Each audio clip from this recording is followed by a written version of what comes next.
The tendency to pseudosexual attraction in the homosexual would thus seem to involve a preference for normal persons. How far this is the case, it seems difficult to state positively. Usually, one may say, an invert falls in love exactly as in the case of a normal person, without any intellectual calculation as to the temperamental ability to return the affection, which the object of his love may possess naturally. However, there cannot be any adequate return of the affection in the absence of an actual or latent homosexual disposition. On this point, an American correspondent H. Roman 100, with a wide knowledge of inversion in many lands, writes, one of your correspondents declares that inverts long for sexual relations with normal men, rather than with one another. If this be true, I have never once found it exemplified in all my wide experience of inverts, and I have submitted his assertion to more than 50. These have replied invariably that unless a man is himself homosexual, nearly all the pleasure of fellatio is absent. The fact is, the majority of inverts flock together not from exigency, but from choice. The mere sexual act is, if anything, far less the sole object between inverts than it is between normal men and women. Why should the invert sigh for intercourse with normal men, where mutual confidences and sympathies and love would be out of the question? Personally, I decline to commit fellatio with a man who is given to women. The thought of it is repugnant to me, and this is the attitude with every invert I have questioned. The nearest approach to confirmation of your correspondent's theory has been when an extremely feminine invert here and there has admitted the wish that a certain normal man were inverted. Indeed, the temperamental gamut of inversion is itself broad enough to embrace the most widely divergent ideals, as my furthest reaching demands attain fruition in the gentle and pretty boy. So his own robuster affinity resides in me. If inverts were actually women, then indeed the normal male would be their ideal. But inverts are not women. Inverts are males capable of passionate friendship, and their ideal is the male who will give them passionate friendship in return. In at least 24, probably many more of my male cases, there is a marked contrast, and in a still larger number a less marked contrast between the subject and the individuals he is attracted to. Either he is of somewhat feminine and sensitive nature, and admires more simple and virile natures, or he is fairly vigorous and admires boys, who are often of lower social class. Inverted women also are attracted to more clinging feminine persons. A sexual attraction for boys is no doubt, as Moll points out, that form of inversion which comes nearest to normal sexuality, for the subject of it usually approaches nearer to the average man in physical and mental disposition. The reason of this is obvious: boys resemble women, and therefore it requires a less profound organic twist to become sexually attracted to them. Anyone who has watched private theatricals in boys' schools will have observed how easy it is for boys to personate women successfully, and it is well known that until the middle of the 17th century, women's parts on the stage were always taken by boys, whether or not with injury to their own or other people's morals. It is also worthy of note that in Greece, where homosexuality flourished so extensively, and apparently with so little accompaniment of neurotic degeneration, it was often held that only boys under 18 should be loved, so that the love of boys merged into love of women. About 18 of my cases are most strongly attracted to youths, preferably of about the age of 18 to 20, and they are for the most part among the more normal and healthy of the cases. A preference for older men, or else a considerable degree of indifference to age alone, is more common, and perhaps indicates a deeper degree of perversion. Putting aside the age of the object desired, it must be said that there is a distinctly general though not universal tendency for sexual inverts to approach the feminine type, either in psychic disposition or physical constitution, or both.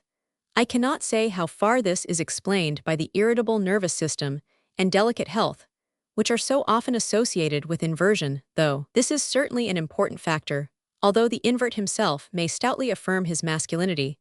And although this femininity may not be very obvious, its wide prevalence may be asserted with considerable assurance, and by no means only among the small minority of inverts who take an exclusively passive role. Though in these it is usually most marked. In this, I am confirmed by Q, who writes, in all or certainly almost all the cases of congenital male inverts, excluding psychosexual hermaphrodites, that I know there has been a remarkable sensitiveness and delicacy of sentiment, sympathy, and an intuitive habit of mind, such as we generally associate with the feminine sex, even though the body might be quite masculine in its form, and habit when, however, distinguished invert said to Moll, "We are all women that we do not deny." He put the matter in too extreme a form. The feminine traits of the homosexual are not usually of a conspicuous character. "I believe that inverts of plainly feminine nature are rare exceptions," wrote Naki, and that statement may be accepted even by those who emphasize the prevalence of feminine traits among inverts.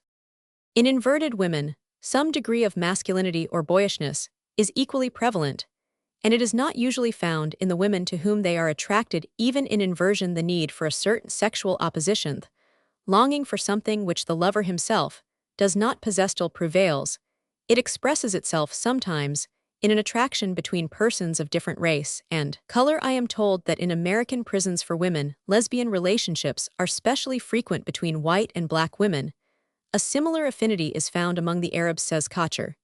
And if an Arab woman has a lesbian friend, the latter is usually European. In Cochin China too, according to Lorien, while the Chinese are chiefly active pederasts, the Annamites are chiefly passive. It must, however, be remembered that in normal love homogamy, the attraction of the like prevails over heterogamy, the attraction of the unlike, which is chiefly confined to those features which belong to the sphere of the secondary sexual characters. The same appears to be true in inversion, and the homosexual are probably on the whole more attracted by the traits which they seem to themselves to possess than by those which are foreign to themselves. Physical abnormalities. The circumstances under which many of my cases were investigated often made information under this head difficult to obtain or to verify. In at least 4 cases, the penis is very large, while in at least 3, it is small and undeveloped with small and flabby testes. It seems probable that variations in these 2 directions are both common, but it is doubtful whether they possess as much significance as the tendency to infantilism of the sexual organs in inverted women seems to possess. Hirschfeld considers that the genital organs of inverts resemble those of normal people. He finds, however, that phimosis is rather common. More significant perhaps than specifically genital peculiarities are the deviations found in the general conformation of the body. In at least 2 cases, there are well-developed breasts. In one, the breasts swelling and becoming red. In one case, there are menstrual phenomena, physical and psychic, recurring every 4 weeks. In several cases, the hips are broad and the arms rounded, while some are skillful in throwing a ball. One was born with a double squint.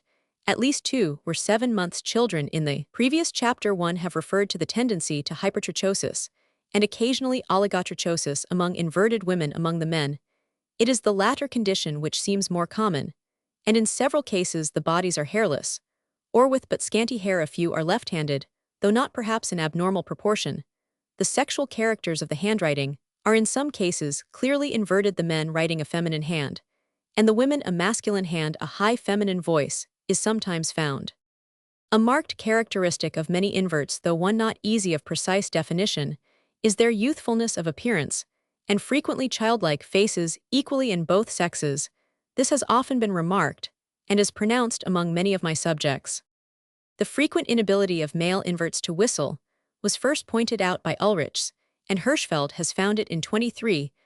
Many of my cases confess to this inability, while some of the women inverts can whistle admirably. Although this inability of male inverts is only found among a minority, I am quite satisfied that it is well marked among a considerable minority. One of my correspondents, Roman 1000N, writes to me with regard to the general inability of inverts to whistle. I am not able to do so myself. Their fondness for green, my favorite color, their feminine calligraphy skill at female occupations, etc., these all seem to me but indications of the one principle to go still farther and include trivial things. Few inverts even smoke in the same manner, and with the same enjoyment as a man. They have seldom the male facility at games, cannot throw at a mark with precision or even spit. Nearly all these peculiarities indicate a minor degree of nervous disturbance and lead to modification, as my correspondent points out, in a feminine direction. It is scarcely necessary to add that they by no means necessarily imply inversion. Shelley, for instance, was unable to whistle, though he never gave an indication of inversion, but he was a person of somewhat abnormal and feminine organization, and he illustrates the tendency of these apparently very insignificant functional anomalies to be correlated with other and more important psychic anomalies. The greater part of these various anatomical peculiarities and functional anomalies point more or less clearly to the prevalence among inverts of a tendency to infantilism, combined with feminism in men and masculinism in women. This tendency is denied by Hirschfeld, but it is often well indicated among the subjects whose histories I have been able to present, and is indeed suggested by Hirschfeld's own elaborate results, so that it can scarcely be passed over. I regard it as highly significant, and it is in harmony with all that we are learning to know regarding the important part played by the internal secretions alike in inversion and the general bodily modifications in an infantile feminine and masculine direction. If we are justified in believing that there is a tendency for inverted persons to be somewhat arrested in development approaching the child type, we may connect this fact with the sexual precocity, sometimes marked in inverts for precocity, is commonly accompanied by rapid arrest of development. A correspondent who is himself inverted furnishes the following notes of cases he is well acquainted with. I quote them here as they illustrate the anomalies commonly found.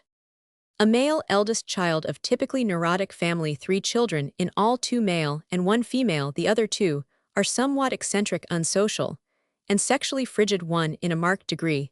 The curious point about this case is that the only one of the family possessed of mental ability and social qualifications should be inverted. Parents' marriage was very ill-assorted and inharmonious, the father being of great stature, and the mother abnormally small and of highly nervous temperament, both of feeble health ancestry, unfortunate especially on mother's side. B. Male invert, younger of 2 sons, no other children, has extremely feminine disposition and appearance of considerable personal attraction, and has great musical talent. Penis very small and marked breast development. Roman 100. Male invert, younger of 2 sons, no other children, interval of 6 years between first and second son. Parents' marriage one of great affection, but degenerate ancestry on mother's side, cancer and scrofula in family. Roman 500. Male invert, second child of 6, remainder girls of humble social position, considerable depravity, evinced by all the members of this family, with the exception of Roman 500, who alone proved steady, honest, and industrious. E. Male invert, second son of family of 3, the youngest child being a girl stillborn of extreme neurotic temperament, fostered by upbringing, effeminate in build and disposition, musically gifted. F. Male invert, second child of family of 5, eldest child a girl, died in youth, after F. A boy, G. a girl, H. and another girl, stillborn. Parents badly matched, mother of considerable mental and physical strength, father last representative of moribund stock, the result of intermarriage. Children all resembling father in appearance and mother in disposition. Drink tendency in both boys, to which F.'s death at the age of 30 was mainly due. G. committed suicide some years later. The girl H. married into a family with worse ancestry than her own, has 2 children. Roman 1 and J. Boy and girl, both inverted. As far as I am able to judge, the boy was born with some deformity of the feet and ankles, is of effeminate tastes and appearance. Boy resembles mother, and girl, who is of great physical development, resembles father. The same correspondent adds, I have noticed little abnormal with regard to the genital formation of inverts. There are, however, frequent abnormalities of proportion in their figures, the hands and feet being noticeably smaller and more shapely, the waist more marked, the body softer and less muscular. Almost invariably, there is either cranial malformation or the head approaches the feminine in type and shape. Artistic and other aptitudes, all avocations, are represented among inverts. Among the subjects here dealt with are found at one end of the scale numerous manual workers, and at the other end, an equal number sometimes of aristocratic family, who exercise no profession at all. There are 12 physicians, 9 men of letters, at least 7 are engaged in commercial life, 6 are artists, architects, or composers, 4 are or have been actors. These figures cannot give any clue to the relative extent of inversion in various occupations, but they indicate that no class of occupation furnishes a safeguard against inversion. There are, however, certain avocations to which inverts seem especially called. One of the chief of these is literature. The apparent predominance of physicians is easily explicable. The frequency with which literature is represented is probably more genuine here. Indeed, inverts seem to find the highest degree of success and reputation. At least half a dozen of my subjects are successful men of letters, and I could easily add others by going outside the group of histories included in this study. They especially cultivate those regions of bellus letters, which lie on the borderland between prose and verse. Though they do not usually attain much eminence in poetry, they are often very accomplished writers of verse. They may be attracted to history, but rarely attempt tasks of great magnitude, involving much patient labor, though to this rule, there are exceptions. Pure science seems to have relatively little attraction for the homosexual. An examination of my histories reveals the interesting fact that 45 of the subjects, or in the proportion of 56%, possess artistic aptitudes of varying degree. Galton found from the investigation of nearly 1,000 persons that the average showing artistic tastes in England was only about 30%. It must also be said that my figures are probably below the truth, as no special point was made of investigating the matter, and also that in some cases the artistic ability is of high order. It is suggested that Adler's theory of Minderwertigkeitsakording, to which we react strenuously against our congenital organic defects, and fortify them into virtues, may be applied to the invert's acquirement of artistic abilities. G. Rosenstein die Theorien der Organminderwertigkeit und die Bisexualität, Jobbuch für psychoanalytische Forschungen, Vol. Roman 2 1910 p. 390. 8. This theory is in some cases of valuable application, but it seems doubtful to me whether it is very profitable in the present connection. The artistic aptitudes of inverts may better be regarded as part of their organic tendencies than as a reaction against those tendencies. In this connection, I may quote the remarks of an American correspondent himself, homosexual, regarding the connection between inversion and artistic capacity. So far as I can see, the temperament of every invert seems to strive to find artistic expression. Crudely or otherwise, inverts, as a rule, seek the paths of life that lie in pleasant places. Their resistance to opposing obstacles is elastic. Their work is never strenuous if they can help it, and their accomplishments hardly ever of practical use. This is all true of the born artist as well. Both inverts and artists are inordinately fond of praise. Both yearn for a life where admiration is the reward for little energy. In a word, they seem to be born tired, begotten by parents who were tired too. Hirschfeld die Homosexualität p. 66 gives a list of pictures and sculptures which specially appeal to the homosexual. Prominent among them are representations of St. Sebastian, Gainsborough's Blue Boy Van Dyck's Youthful Men, the Hermes of Praxiteles, Michelangelo's Slave Rodins, and Munir's workingmen types. As regards music, my cases reveal the aptitude which has been remarked by others as peculiarly common among inverts. It has been extravagantly said that all musicians are inverts. It is certain that various famous musicians among the dead and the living have been homosexual. Ingegnieros speaks of a genitomusical synesthesia analogous to color hearing. In this connection, Kalesia states Archivio di Psichiatria 1900 p. 209 that 60% inverts are musicians. Hirschfeld die Homosexualität p. 500 regards this estimate as excessive, but he himself elsewhere states p. 175 that 98% of male inverts are greatly attracted to music, the women being decidedly less attracted. Oppenheim, in a paper summarized in the Neurologische Centralblatt for June 1, 1910, and the Alienist and Neurologist for Nov 1910, remarks that the musical disposition is marked by a great emotional instability, and this instability is a disposition to nervousness. It is thus that neurasthenia is so common among musicians.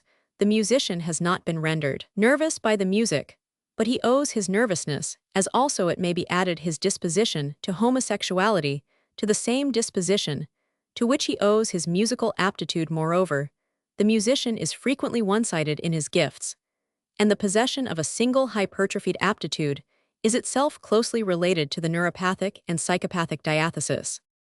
The tendency to dramatic aptitude found among a large proportion of my subjects, who have never been professional actors, attracted the attention of previous investigators in this field.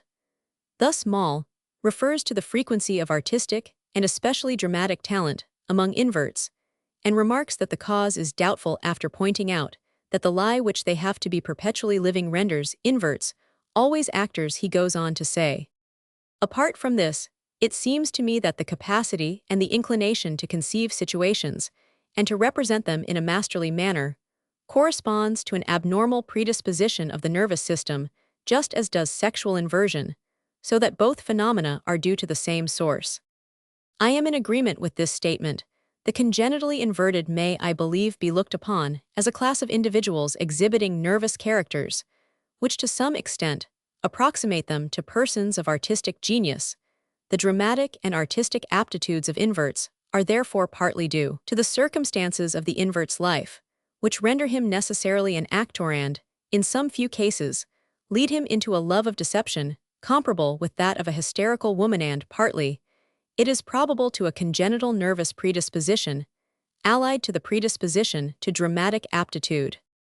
One of my correspondents has long been interested in the frequency of inversion among actors and actresses. He knew an inverted actor who told him he adopted the profession because it would enable him to indulge his proclivity, but on the whole he regards this tendency as due to hitherto unconsidered imaginative flexibilities and curiosities in the individual. The actor X hypothesis is one who works himself by sympathy intellectual and emotional into states of psychological being that are not his own. He learns to comprehend, nay, to live himself into relations which were originally alien to his nature. The capacity for doing this what makes a born actor implies a faculty for extending his artistically acquired experience into life in the process of his trade.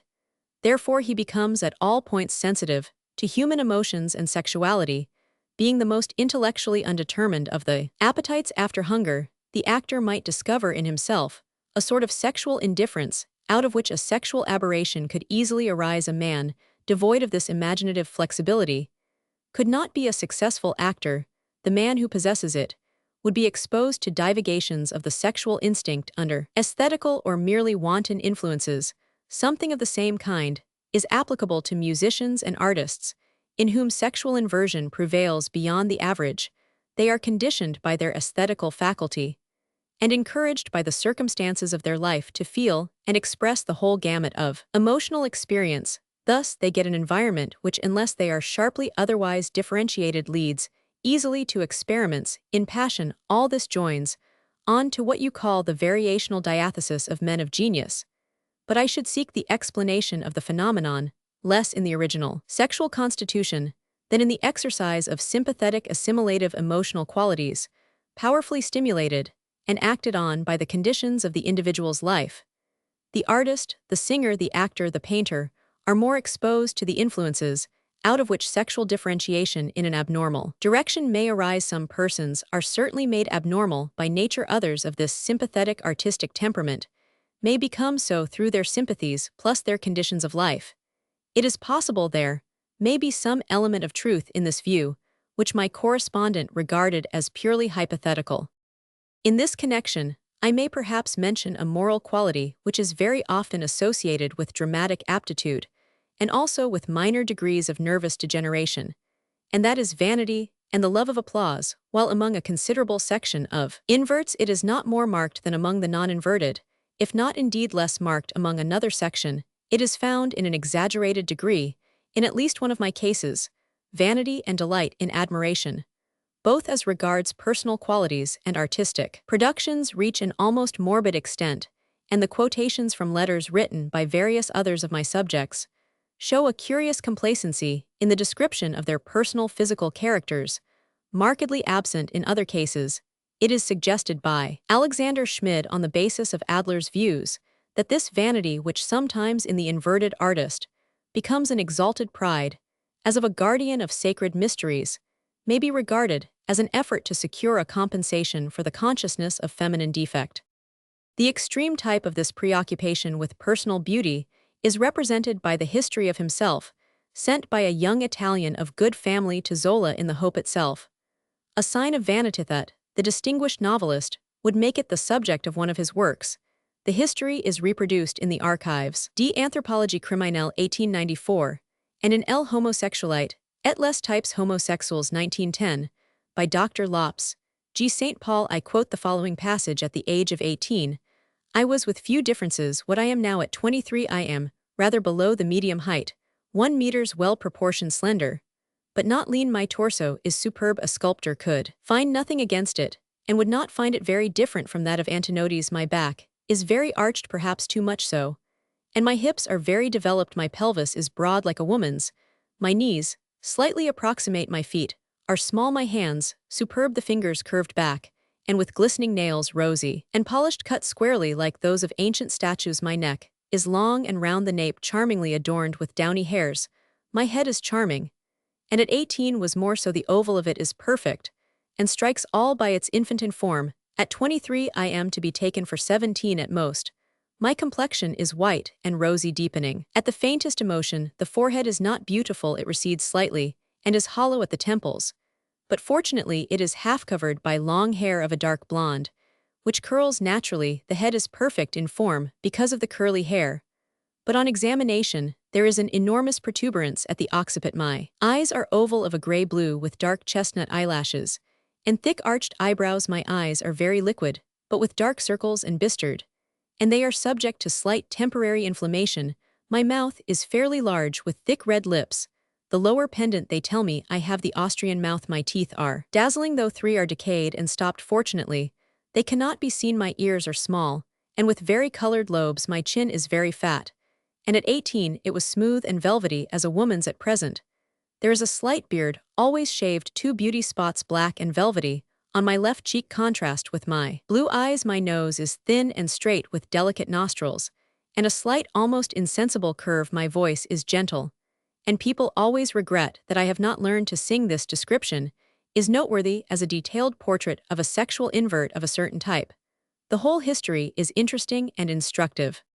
Certain peculiarities in taste as regards costume have rightly or wrongly been attributed to inverts apart from the tendency of a certain group to adopt feminine habits, and may here be mentioned Tardieu, many years ago, referred to the taste for keeping the neck uncovered. This peculiarity may occasionally be observed among inverts, especially the more artistic among them. The cause does not appear to be precisely vanity so much as that physical consciousness, which is so curiously marked in inverts, and induces the more feminine among them to cultivate feminine grace of form, and the more masculine to emphasize the masculine athletic habit. It has also been remarked that inverts exhibit a preference for green garments in Rome. Cindy were for this reason called Galbanati. Chevalier remarks that some years ago a band of pederasts at Paris wore green cravats as a badge. This decided preference for green is well marked in several of my cases of both sexes, and in some at least, the preference certainly arose spontaneously. Green, as Jastrow and others have shown, is very rarely the favorite color of adults of the Anglo-Saxon race, though some inquirers have found it to be more commonly a preferred color among children, especially girls, and it is more often preferred by women than by men, the favorite color among normal women, and indeed very often among normal men, though here not so often as blue is red. And it is notable that of recent years, there has been a fashion for a red tie to be adopted by inverts as their badge. This is especially marked among the fairies, as a fellator is there termed in New York. It is red, writes an American correspondent, himself inverted, that has become almost a synonym for sexual inversion, not only in the minds of inverts themselves, but in the popular mind. To wear a red necktie on the street is to invite remarks from newsboys and other remarks that have the practices of inverts for their theme. A friend told me once that when a group of street boys caught sight of the red necktie he was wearing, they sucked their fingers in imitation of fellatio male prostitutes who walk the streets of Philadelphia and New York. Almost invariably, wear red neckties. It is the badge of all their tribe. The rooms of many of my inverted friends have red as the prevailing color. In decorations among my classmates at the medical school, few ever had the courage to wear a red tie. Those who did never repeated the experiment. Moral attitude of the invert. There is some interest in tracing the invert's own attitude toward his anomaly and his estimate of its morality, as my cases are not patients seeking to be cured of their perversion. This attitude cannot be taken for granted. I have noted the moral attitude in 57 cases in 8. Subjects loathe themselves and have fought in vain against their perversion, which they often regard as a sin. 9 or 10 are doubtful, and have little to say in justification of their condition, which they regard as perhaps morbid, a moral disease. One, while thinking it right to gratify his natural instincts, admits that they may be vices. The remainder, a large majority, including all the women, are on the other hand emphatic in their assertion that their moral position is precisely the same as that of the normally constituted individual on the lowest ground, a matter of taste, and at least two state that a homosexual relationship should be regarded as sacramental, a holy matrimony. Two or three even regard inverted love as nobler than ordinary sexual love. Several add the proviso that there should be consent and understanding on both sides and no attempt at seduction. The chief regret of two or three is the double life they are obliged to live. When inverts have clearly faced and realized their own nature, it is not so much, it seems, their conscience that worries them, or even the fear of the police, as the attitude of the world. An American correspondent writes, "It is the fear of public opinion that hangs above them like the sword of Damocles. This fear is the heritage of all of us. It is not the fear of conscience, and is not engendered by a feeling of wrongdoing. Rather, it is a silent submission to prejudices that meet us on every side. The true normal attitude of the sexual invert, and I have known hundreds with regard to his particular passion, is not essentially different from that of the normal man with regard to his. It is noteworthy that even when the condition is regarded as morbid, and even when a life of chastity has on this account been deliberately chosen, it is very rare to find an invert expressing any wish to change his sexual ideals. The male invert cannot find and has no desire to find any sexual charm in a woman, for he finds all possible charms united in a man. And a woman invert writes, "I cannot conceive a sadder fate than to be a woman, an average woman, reduced to the necessity of loving a man." It will be seen that my conclusions under this head are in striking contrast to those of Westphal, who believed that every invert regarded himself as morbid, and probably show a much higher proportion of self-approving inverts than any previous series. This is largely due to the fact that the cases were not obtained from the consulting room, and that they represent, in some degree, the intellectual aristocracy of inversion, including individuals who, often not without severe struggles, have found consolation in the example of the Greeks or elsewhere, and have succeeded in attaining a modus vivendi with the moral world as they have come to conceive it. Chapter Romans 6, The Theory of Sexual Inversion. What is sexual inversion? Causes of diverging views. The theory of suggestion. Unworkable importance of the congenital element in inversion. The Freudian theory. Embryonic hermaphroditism as a key to inversion. Inversion as a variation or sport. Comparison with color blindness, color hearing, and similar abnormalities. What is an abnormality? Not necessarily a disease. Relation of inversion to degeneration. Exciting causes of inversion not operative in the absence of predisposition. The analysis of these cases leads directly up to a question of the first importance. What is sexual inversion? Is it, as many would have us believe, an abominably acquired vice to be stamped out by the prison? Or is it, as a few assert, a beneficial variety of human emotion which should be tolerated or even fostered? Is it a diseased condition which qualifies its subject for the lunatic asylum? Or is it a natural monstrosity, a human sport, the manifestations of which must be regulated? When they become antisocial, there is probably an element of truth in more than one of these views. Very widely divergent views of sexual inversion are largely justified by the position and attitude of the investigator. It is natural that the police official should find that his cases are largely mere examples of disgusting vice and crime. It is natural that the asylum superintendent should find that we are chiefly dealing with a form of insanity. It is equally natural that the sexual invert himself should find that he and his inverted friends are not so very unlike ordinary persons. We have to recognize the influence of professional and personal bias, and the influence of environment. There have been two main streams of tendency in the views regarding sexual inversion. One, seeking to enlarge the sphere of the acquired, represented by Binet, who, however, recognized predisposition, Schrenk-Notzing, and recently the Freudians; the other seeking to enlarge the sphere of the congenital, represented by Krafft-Ebing-Moll. Fear, and today by the majority of authorities. There is, as usually happens, truth in both these views, but inasmuch as those who represent the acquired view often deny any congenital element, we are called upon to discuss the question. The view that sexual inversion is entirely explained by the influence of early association or of suggestion is an attractive one, and at first sight it seems to be supported by what we know of erotic fetishism, by which a woman's hair or foot, or even clothing, becomes the focus of a man's sexual aspirations. But it must be remembered that what we see in erotic fetishism is merely the exaggeration of a normal impulse. Every lover is to some extent excited by his mistress' hair or foot or clothing, Even here, therefore, there is really what may fairly be regarded as a congenital element, and moreover, there is reason to believe that the erotic fetishist usually displays the further congenital element of hereditary neurosis. Therefore, the analogy with erotic fetishism does not bring much help to those who argue that inversion is purely acquired. It must also be pointed out that the argument for acquired or suggested inversion logically involves the assertion that normal sexuality is also acquired or suggested if a man becomes attracted to his own sex, simply because the fact or the image of such attraction is brought before him. Then we are bound to believe that a man becomes attracted to the opposite sex only because the fact or the image of such attraction is brought before him.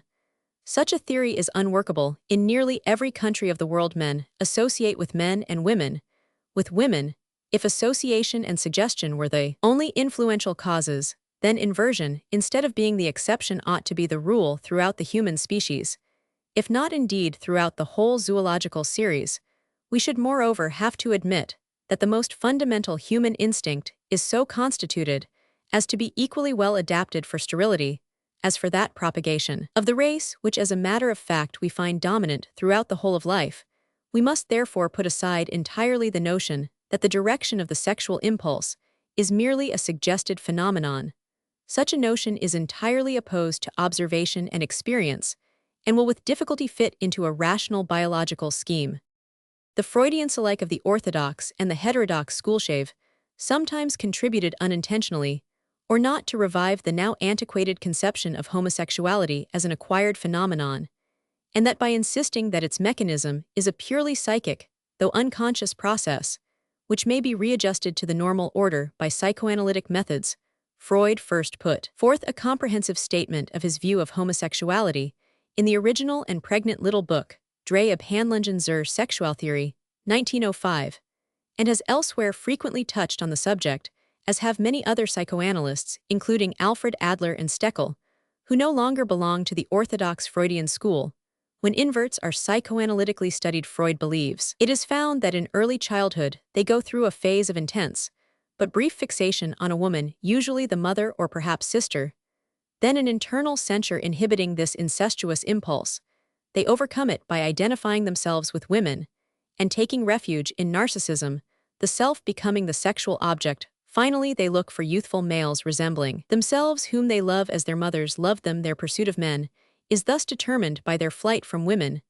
This view has been set forth not only by Freud, but by Sager Steckel and many others. Freud himself, however, is careful to state that this process only represents one type of stunted sexual activity and that the problem of inversion is complex and diversified.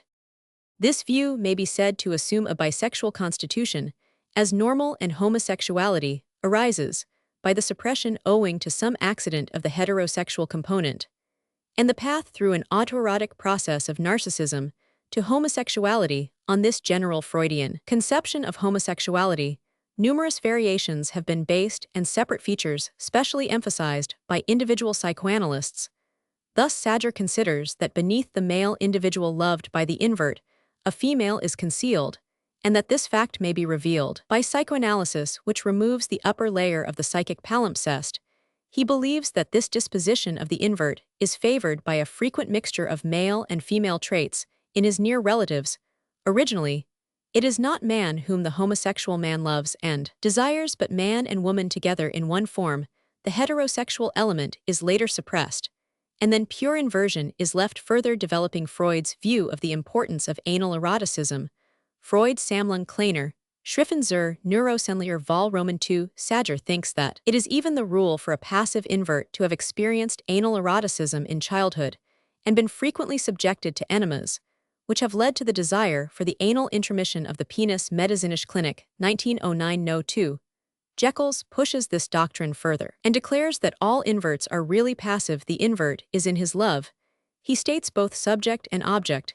He identifies himself with his mother and sees in the object of his love his own youthful person, and what Jekyll asks is the aim of this mental arrangement. It can scarcely by other, he replies, than in the part of the mother, to stimulate the anal region of the object, which has now become himself, and to procure the same pleasure which in childhood he experienced when his mother satisfied his anal eroticism. Jekyll's regards this view as the continuation and concretization of Freud's interpretation, and the main point in homosexuality, even when apparently passive, becomes the craving for analerotic satisfaction.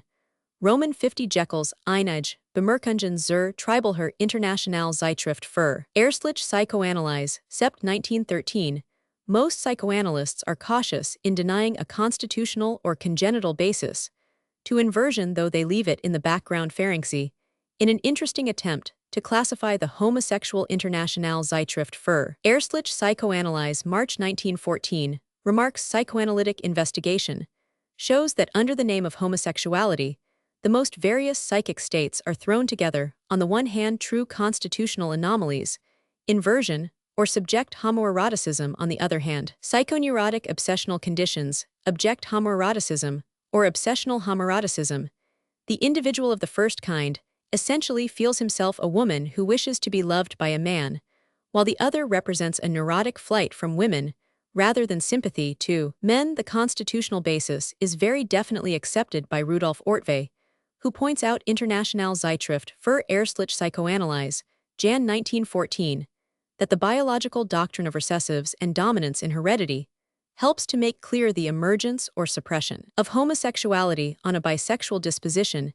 Infantile events, he adds, which according to Freud, decide the sexual relations of adults, can only exert their operation on the foundation of an organic predisposition, infantile impressions being determined by hereditary predisposition. Isidore Coriat, on the other hand, while recognizing two forms of inversion, incomplete and complete, boldly asserts that it is never congenital and never transmitted through heredity. It is always originated through a definite unconscious mechanism. Coriat, Homosexuality, New York Medical Journal, March 22, 1913. Adler's view of homosexuality, as of other allied conditions, differs from that of most psychoanalysts by insisting on the presence of an original organic defect, which the subject seeks to fortify into a point of strength. He accepts two chief components of inversion: of vagueness as to sexual differences, and a process of self-assurance in the form of rebellion and defiance. And even the feminism of the invert may become a method of gaining power. A Adler über den Neurosen Charakter, 1912 p. 21. The mechanism of the genesis of homosexuality, put forward by Freud, need not be dismissed offhand. Freud has often manifested the insight of genius, and he refrains from molding his conceptions in those inflexible shapes which have sometimes been adopted by the more dogmatic psychoanalysts who have followed him. Nor need we be unduly shocked by the incestuous air of the Oedipus complex, as it is commonly called, which figures as a component of the process. The word incest, though it has been used by Freud himself, seems scarcely a proper word to apply to the vague and elementary feelings of children, especially when those feelings scarcely pass beyond a stage of non-localized, and therefore really persexual feelings in the ordinary use of the term sexual, which may be regarded as natural and normal. The Freudian conception is misrepresented and prejudiced by the statement that it involves incest. When a child loves its mother with an entire love, that love necessarily involves the germs which in later life become separated and developed into sexual love. But it is inaccurate to term this love of the child incestuous. It is quite easily conceivable that the psychic mechanism of the establishment of homosexuality has in some cases corresponded to the course described by Freud. It may also be admitted that as psychoanalysts claim the pronounced horror femin, occasionally found in male inverts, may plausibly be regarded as the reversal of an early and disappointed feminine attraction. But it is impossible to regard this mechanism as invariable or even frequent. It is quite true, and I have found ample evidence of the fact that inverts are often very closely attached to their mothers, even to a greater degree, indeed, than is the rule among normal children, and often like to be in constant association with their mothers. But this attraction is quite misunderstood if it is regarded as a peculiarly sexual attraction. Indeed, the whole point of the attraction is that the inverted boy vaguely feels his own feminine disposition, and so shuns the uncongenial amusements and society of his own sex for the sympathy and community of tastes, which he finds concentrated in his mother. So far from such association being evidence of sexual attraction, it might more reasonably be regarded as evidence of its absence, just as the association of boys among themselves, and of girls among themselves, even coeducational schools is proof of the prevalence of heterosexual, rather than of homosexual feeling. Confirmation of this point of view may be found in the fact overlooked, and sometimes even denied by psychoanalysts that, frequently, even in early childhood and simultaneously, with this community of feeling with his mother, the homosexual boy is already experiencing the predominant fascination of the male.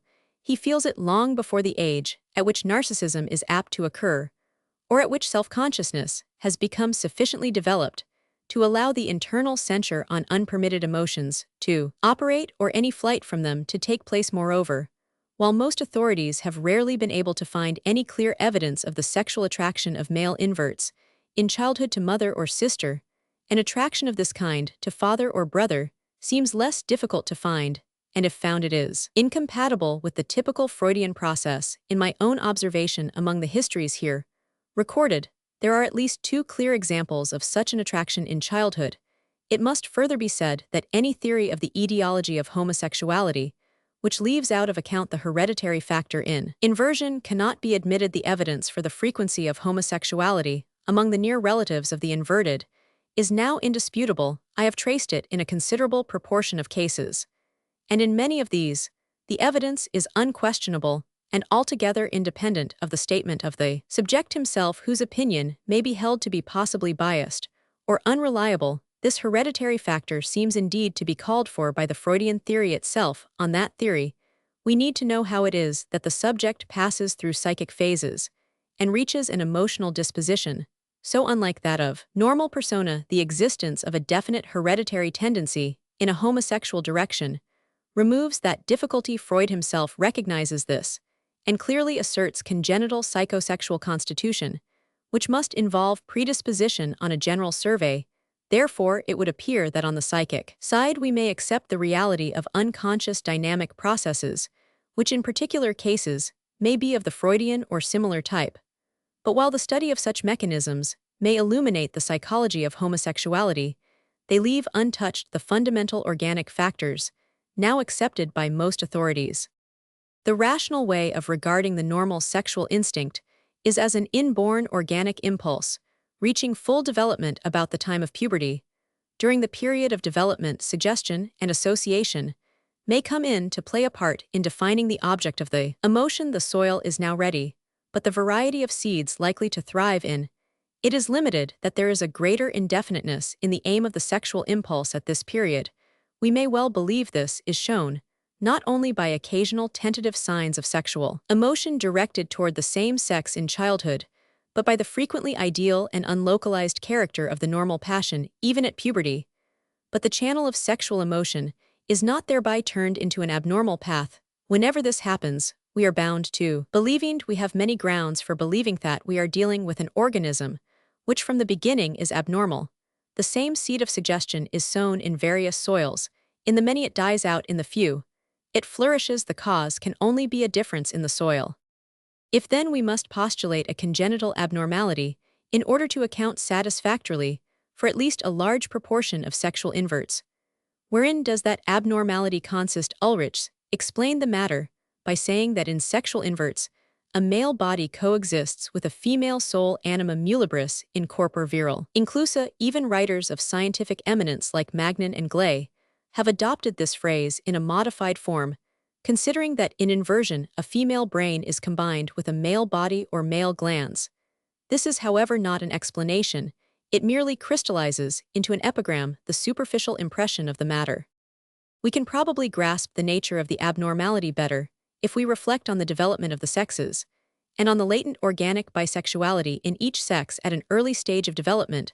The sexes are indistinguishable, and throughout life, the traces of this early community of sex remain. The hen fowl retains in a rudimentary form the spurs which are so large and formidable in her lord, and sometimes she develops a capacity to crow or puts on male plumage. Among mammals, the male possesses useless nipples, which occasionally even develop into breasts, and the female possesses a clitoris, which is merely a rudimentary penis, and may also develop. The sexually inverted person does not usually possess any gross exaggeration of these signs of community with the opposite sex, but as we have seen, there are a considerable number of more subtle approximations to the opposite sex in inverted persons, both on the physical and the psychic side, putting the matter in a purely speculative shape.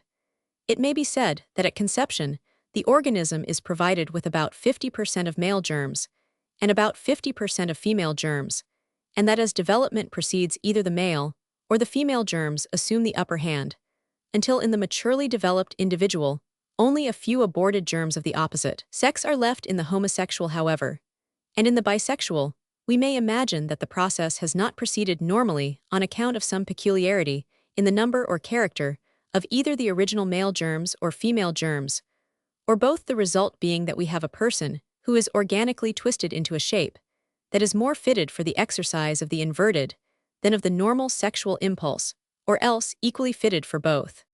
The conception of the latent bisexuality of all males and females cannot fail to be fairly obvious to intelligent observers of the human body. It emerges at an early period in the history of philosophically thought, and from the first was occasionally used for the explanation of homosexuality. Plato's myth in the banquet and the hermaphroditic statues of antiquity show how acute minds working ahead of science exercised themselves with these problems. For a fully illustrated study of the ancient conception of hermaphroditism, in sculpture see Roman 50s, a Roman 1000 von Romer über die androgynische Idee des Lebens, Jobbich für Sexual-Zwischenstufen vol v. 1903 pp 711939 Parmenides, following Alcmaeon, the philosophically physician, who discovered that the brain is the central organ of intellect. Remarks Gomper's Greek thinkers, Eng tr vol ip 183. Used the idea of variation in the proportion of male and female generative elements to account for idiosyncrasies of sexual character. After an immense interval, Hosley, the inverted Swiss Manmeliner, in his Eros 1830, 8, put forth the Greek view anew. Schopenhauer, again, from the philosophical side, recognized the bisexuality of the human individual. See Julius Berger, Allgemeine Zeitschrift für Psychiatrie, 1912 p. 630, and Ulrichs, from 1862 onward, adopted a similar doctrine on a Platonic basis to explain the Uranian constitution. After this, the idea began to be more precisely developed from the scientific side, though not at first with reference to homosexuality, and more especially by the great pioneers of the doctrine of evolution. Darwin emphasized the significance of the facts on this point as later Weismann, while Haeckel, who was one of the earliest Darwinians, has, in recent years, clearly recognized the bearing on the interpretation of homosexuality of the fact that the ancestors of the vertebrates were hermaphrodites, as vertebrates themselves still are in their embryonic disposition. Haeckel, in Jobbich für Sexual-Zwischenstufen, April 1913, pp. 26-23 287.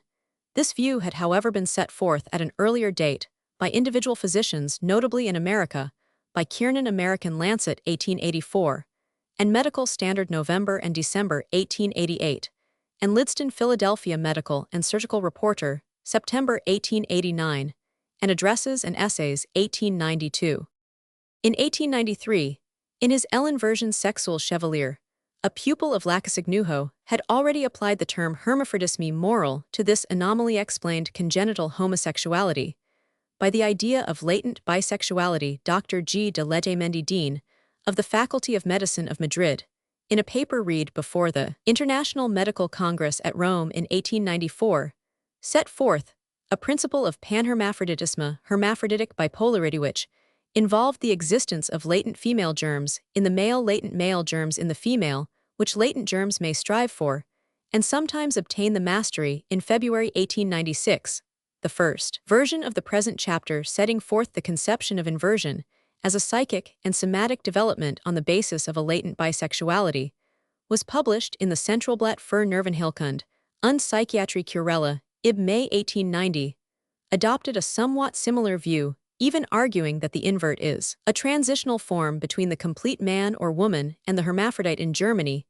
a patient of Krafft-Ebing had worked out the same idea, connecting inversion with fetal bisexuality. 8th edition, Psychopathia Sexualis, p. 227. Krafft-Ebing himself, at first, simply asserted that whether congenital or acquired, there must be Belastung. Inversion is a degenerate phenomenon, a functional sign of degeneration. Krafft-Ebing zur Erklärung der Kontraren Sexualempfindung, Jawbuch for Psychiatry, 1894, in the later editions of Psychopathia Sexualis, however 1896 and onward, and notably in Jawbuch für Sexual, Zwischenstufen Vol. Roman 319-01, he went farther, adopting the explanation on the lines of original Bisexuality English translation of 10th edition, pp. 3367. In much the same language as I have used, he argued that there has been a struggle in the center's homosexuality, resulting when the center antagonistic to that represented by the sexual gland conquers, and psychosexual hermaphroditism, resulting when both centers are too weak to obtain victory, in either case such disturbance, not being a psychic degeneration or disease, but simply an anomaly comparable to a malformation, and quite consonant with psychic health. This is the view now widely accepted by investigators of sexual inversion. Much material bearing on the history of this conception has been brought together by Hirschfeld in Die Homosexualität ch. Roman 19, and previously in vom Wesen, der Liebe, Jawbuch für Sexual Zwischenstufen Vol. Roman 8, 1906, pp. 111133. A similar or allied view is now constantly met with in writers of scientific authority who are only incidentally concerned with the study of sexual inversion. Thus Halban die Entstehung des Geschlechtscharakter Archive für Gynäkologie, 1903, regards hermaphroditism, which he would extend to the psychic sphere as a state in which a double sexual impulse determines the course of fetal and later development. Shattuck and Seligman, True Hermaphroditism in the Domestic Fowl, with remarks on allopterotism. Transactions of Pathological Society of London Vol. Elvier, Part 1, 1906, pointing out that mere atrophy of the ovary cannot account for the appearance in the hen bird of male characters, which are not retrogressive, but progressive, argues that such birds are really bisexual or hermaphrodite, either by the single ovary being really bisexual, as was the case with a fowl they examined, or that the sexual glands are paired, one being male and the other female, or else that there is misplaced male tissue in a neighboring viscus like the adrenal or kidney, the male elements asserting themselves when the female elements degenerate. Hermaphroditism, they conclude, far from being a phenomenon altogether abnormal amongst the higher vertebrates, should be viewed, rather, as a reversion to the primitive ancestral phase in which bisexualism was the normal disposition. True hermaphroditism in man being established, the question arises whether lesser grades do not occur. Remote evidence of bisexuality in the human subject may perhaps be afforded by the psychical phenomenon of sexual perversion and inversion. Similarly, in a case of unilateral secondary male character, in an otherwise female pheasant, Roman 100 J. Bond has more recently shown, section of Zoology, Birmingham Meeting of British Medical Association, British Medical Journal, Sep. 2019-13, that an ovites was present with degenerating ovarian tissue and developing testicular tissue, and such islands of actively growing male tissue can frequently be found, he states, in the degenerating ovaries of female birds, which have put forth male plumage. Sir John Bland Sutton, referring to the fact that the external conformation of the body affords no positive certainty as to the nature of the internal sexual glands, adds British Medical Journal, Oct. 30, 1909, it is a fair presumption that some examples of sexual frigidity and sex perversion may be explained by the possibility that the individuals concerned may possess sexual glands opposite in character to those indicated by the external configuration of their bodies. Looking at the matter more broadly and fundamentally in its normal aspects, Heap declares Proceedings of the Cambridge Philosophical Society, Vol. Roman 14, Part 2, 1907, that there is no such thing as a pure male or female animal, but that all contain a dominant and recessive sex, except those hermaphrodites, in which both sexes are equally represented. There seems to me ample evidence for the conclusion that there is no such thing as a pure male or female. F. H. Marshall, again, in his standard manual, The Physiology of Reproduction, 1910 p. 655, et seq., is inclined to accept the same view. If it be true, he remarks, that all individuals are potentially bisexual, and that changed circumstances leading to a changed metabolism may, in exceptional circumstances, even in adult life, cause the development of the recessive characters, it would seem extremely probable that the dominance of one set of sexual characters over the other may be determined in some cases at an early stage of development, in response to a stimulus which may be either internal or external. So also Barry Hart, Atypical Male and Female Sex Ensemble, a paper read before Edinburgh Obstetrical Society, British Medical Journal, June 2019, 14 p. 1355, regards the normal male or female as embodying a maximum of the potent organs of his or her own sex, with a minimum of non-potent organs of the other sex, with secondary sex traits congruent. Any increase in the minimum gives a diminished maximum and non-congruence of the secondary characters. We thus see that the ancient medico-philosophic conception of organic bisexuality, put forth by the Greeks, as the key to the explanation of sexual inversion after sinking out of sight for 2,000 years, was revived early in the 19th century by two amateur philosophers who were themselves inverted, Hössli Ulrichs, as well as by a genuine philosopher who was not inverted, Schopenhauer. Then the conception of latent bisexuality independently of homosexuality was developed from the purely scientific side by Darwin and evolutionists generally in the next stage. This conception was adopted by the psychiatric and other scientific authorities on homosexuality, Krafft Ebing, and the majority of other students, finally embryologists, physiologists of sex, and biologists, generally not only accept the conception of bisexuality, but admit that it probably helps to account for homosexuality. In this way, the idea may be said to have passed into current thought. We cannot assert that it constitutes an adequate explanation of homosexuality, but it enables us in some degree to understand what for many is a mysterious riddle, and it furnishes a useful basis for the classification not only of homosexuality, but of the other mixed or intermediate sexual anomalies in the same group. The chief of these intermediate sexual anomalies are 1. Physical hermaphroditism in its various stages, 2. Gynandromorphism or unichoidism, in which men possess characters resembling those of males who have been early castrated, and women possess similarly masculine characters, 3. Sexosthetic inversion or eonism, Hirschfeld's transvestism or crossdressing, in which outside the specifically sexual emotions men possess the tastes of women and women those of men. Hirschfeld has discussed these intermediate sexual stages in various works, especially in Geschlechtsübergang 1905, Die Transvestite 1910, and ch. Say of Die Homosexualität, hermaphroditism, the reality of which has only of late been recognized, and is still disputed, and pseudo-hermaphroditism in their physical variations, are fully dealt with in the great work richly illustrated Hermaphroditismus Bimension by F. Roman 50 von Neugebauer of Warsaw. Neugebauer published an earlier and briefer study of the subject in the Jahrbuch für Sexualzwischenstufen Vol. Roman 4 1902 pp. 1176, with a bibliography in Vol. Roman 8 1906, of the same Jahrbuch pp. 680, 5700. Hirschfeld emphasizes the fact that neither hermaphroditism nor unichoidism is commonly associated with homosexuality, and that a large proportion of the cases of transvestism, as defined by him, are heterosexual. True inversion seems, however, to be not infrequently found among pseudohermaphrodites. Neugebauer records numerous cases.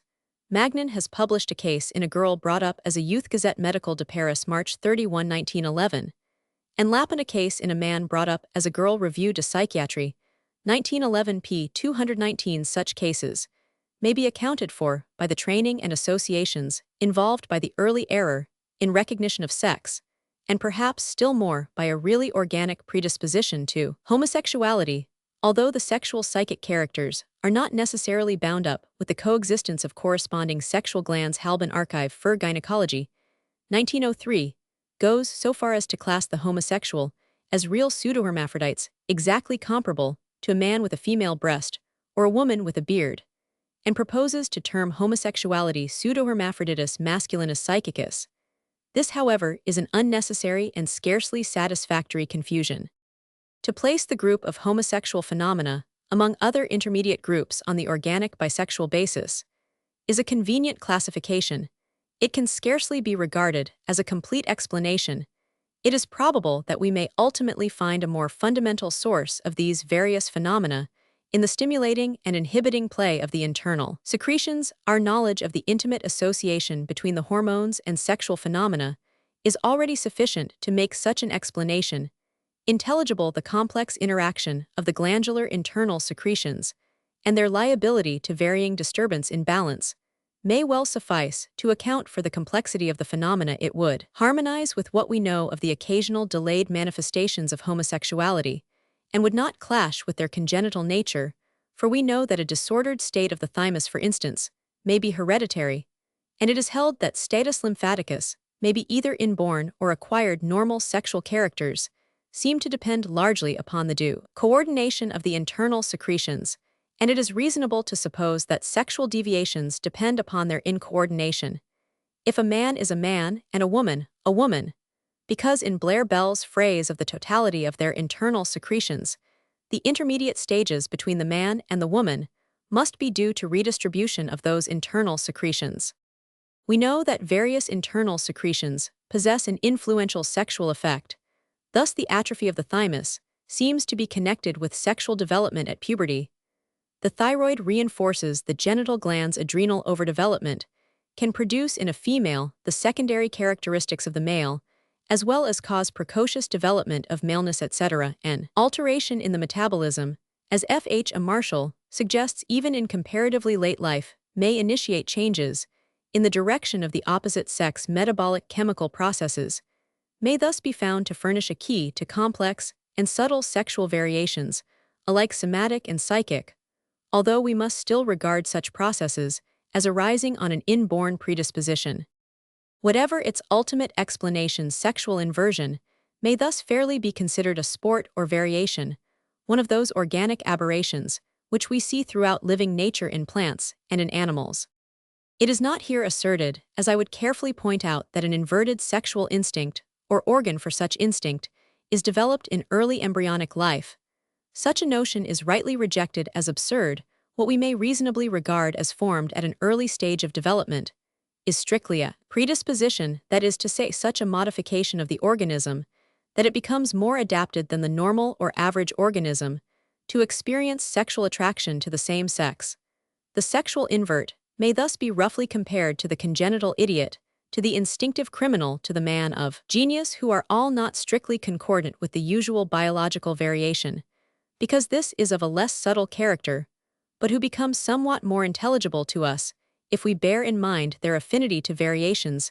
Simmons compared inversion to colorblindness, and such a comparison is reasonable just as the ordinary colorblind person is congenitally insensitive to those red-green rays, which are precisely the most impressive to the normal eye, and gives an extended value to the other colors, finding that blood is the same color as grass, and a florid complexion blue as the sky. So the invert fails to see emotional values patent to normal persons, transferring those values to emotional associations, which for the rest of the world are utterly distinct.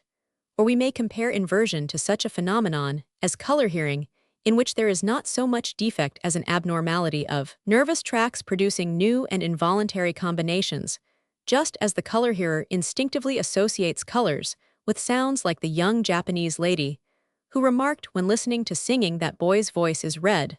So, the invert has his sexual sensations brought into relationship with objects that are normally without sexual appeal, and inversion, like color hearing, is found more commonly in young subjects, tending to become less marked, or to die out after puberty. Color hearing, while an abnormal phenomenon, it must be added, cannot be called a diseased condition, and it is probably much less frequently associated with other abnormal or degenerative stigmata than is inversion.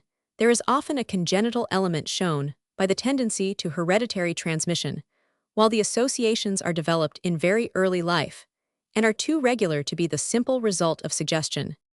All such organic variations are abnormalities. It is important that we should have a clear idea as to what an abnormality is. Many people imagine that what is abnormal is necessarily diseased. That is not the case, unless we give the word disease an inconveniently and illegitimately wide extension. It is both inconvenient and inexact to speak of colorblindness, criminality, and genius as diseases, in the same sense as we speak of scarlet fever or tuberculosis or general paralysis as diseases. Every congenital abnormality is doubtless due to a peculiarity in the sperm or oval elements, or in their mingling, or to some disturbance in their early development, but the same may doubtless be said of the normal dissimilarities between brothers and sisters.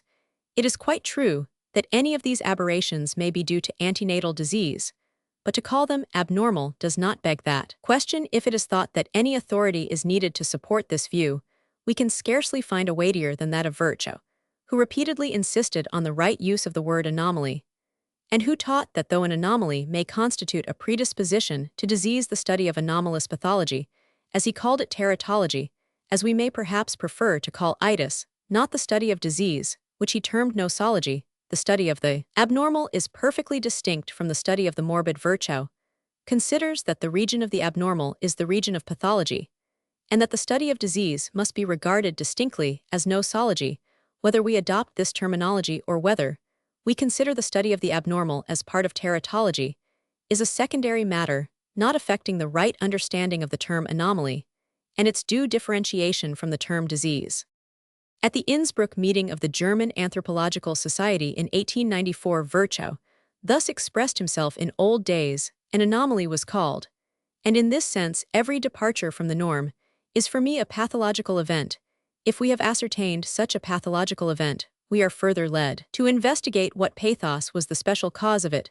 This cause may be, for example, an external force or a chemical substance or a physical agent, producing in the normal condition of the body a change, an anomaly. This can become hereditary under some circumstances, and then become the foundation for certain small hereditary characters, which are propagated in a family in themselves.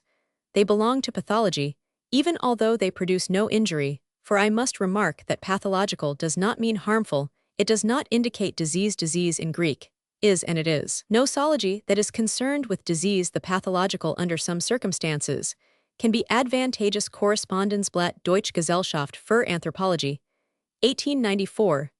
These remarks are of interest when we are attempting to find the wider bearings of such an anomaly as sexual inversion. This same distinction has more recently been emphasized by Professor Aschoff. Deutsche Medizinische Wochenschrift, February 3, 1910, of British Medical Journal, April 9, 1910, p. 892, as against Ribert, and others who would unduly narrow the conception of Aschoff points out that not merely for the sake of precision and uniformity of terminology, but of clear thinking, it is desirable that we should retain a distinction in regard to which Galen and the ancient physicians were very definite. They used as the wider term involving affection, affectio in general, not necessarily impairment of vital tissue. When that was involved, there was disease. We have to recognize the distinction, even if we reject the terminology. A word may be said as to the connection between sexual inversion and degeneration in France, especially since the days of Morel. The stigmata of degeneration are much spoken of. Sexual inversion is frequently regarded as one of them. Roman 1e as an episodic syndrome of a hereditary disease, taking its place beside other psychic stigmata such as kleptomania and pyromania. Kraft, Ebbing long so regarded inversion. It is the view of Magnin, one of the earliest investigators of homosexuality, and it was adopted by Mobius. Strictly speaking, the invert is degenerate. He has fallen away from the genus, so is a colorblind person, but Morel's conception of degenerescence has unfortunately been coarsened and vulgarized. As it now stands, we gain little or no information by being told that a person is a degenerate. It is only, as Nacke constantly argued, when we find a complexus of well-marked abnormalities that we are fairly justified in asserting that we have to deal with a condition of degeneration. Inversion is sometimes found in such a condition. I have indeed already tried to suggest that a condition of diffused minor abnormality may be regarded as a basis of congenital inversion. In other words, inversion is bound up with a modification of the secondary sexual characters, but these anomalies and modifications are not invariable and are not usually of a serious character. Inversion is rare in the profoundly degenerate. It is undesirable to call these modifications stigmata of degeneration, a term which threatens to disappear from scientific terminology to become a mere term of literary and journalistic abuse. So much may be said concerning a conception or a phrase of which far too much has been made in popular literature. At the best, it remains vague and unfitted for scientific use. It is now widely recognized that we gain little by describing inversion as a degeneration. Nacke, who attached significance to the stigmata of degeneration when numerous, was especially active in pointing out that inverts are not degenerate, and frequently returned to this point. Lowenfeld, Freud, Hirschfeld, Bloch, Rolder all reject the conception of sexual inversion as a degeneracy. Moll is still unable to abandon altogether the position that since inversion involves a disharmony between psychic disposition and physical conformation, we must regard it as morbid. But he recognizes, like Krafft-Ebing, that it is properly viewed as being on the level of a deformity that is an abnormality comparable to physical hermaphroditism. Amal sexual Zwischenstufen Zeitschrift für ärztliche Fortbildung, No. 24 1904 Nacke, repeatedly emphasized the view that inversion is a congenital non-morbid abnormality. Thus, in the last year of his life, he wrote Zeitschrift für die Gesamtneurologie und Psychiatrie Vol. Roman 15 Heft 5 1913, we must not conceive of homosexuality as a degeneration or a disease, but at most as an abnormality, due to a disturbance of development. Lowenfeld, always a cautious and sagacious clinical observer, agreeing with Nacke and Hirschfeld, regards inversion as certainly an abnormality, but not therefore morbid. It may be associated with disease and degeneration, but is usually simply a variation from the norm, not to be regarded as morbid or degenerate, and not diminishing the value of the individual as a member of society. Lowenfeld über die Sexual Constitution, 1911 p. 166, also Zeitschrift für Sexualwissenschaft, Feb. 1908, and Sexual Problem, April 1908, a Latrino of Amsterdam, pushes the view that inversion is a non-morbid abnormality to an undue extreme by asserting that the uranist is a normal variety of the species, Homo sapiens uranismi, et degenerescence archives d anthropologie criminelle aug. Sept. 1908 inversion may be regarded as in the correct sense of the word. Here adopted a pathological abnormality, but not as an anthropological human variety comparable to the Negro or the Mongolian man. For further opinions in favor of inversion, as an anomaly see Hirschfeld die Homosexualität p. 388 et seq. Sexual inversion, therefore, remains a congenital anomaly to be classed with other congenital abnormalities, which have psychic concomitants. At the very least, such congenital abnormality usually exists as a predisposition to inversion. It is probable that many persons go through the world with a congenital predisposition to inversion which always remains latent and unroused in others. The instinct is so strong that it forces its own way in spite of all obstacles in others. Again, the predisposition is weaker, and a powerful exciting cause plays the predominant part. We are thus led to the consideration of the causes that excite the latent predisposition. A great variety of causes has been held to excite to sexual inversion. It is only necessary to mention those which I have found influential. The first to come before us is our school system with its segregation of boys and girls apart from each other during the periods of puberty and adolescence. Many inverts have not been to school at all, and many who have been passed through school life without forming any passionate or sexual relationship, but there remain a large number who date the development of homosexuality from the influences and examples of school life. The impressions received at the time are not less potent, because they are often purely sentimental, and without any obvious sensual admixture. Whether they are sufficiently potent to generate permanent inversion alone may be doubtful, but if it is true that in early life the sexual instincts are less definitely determined than when adolescence is complete, it is conceivable, though unproved, that a very strong impression acting even on a normal organism may cause arrest of sexual development on the psychic side. Another exciting cause of inversion is seduction. By this, I mean the initiation of the young boy or girl by some older and more experienced person in whom inversion is already developed, and who is seeking the gratification of the abnormal instinct.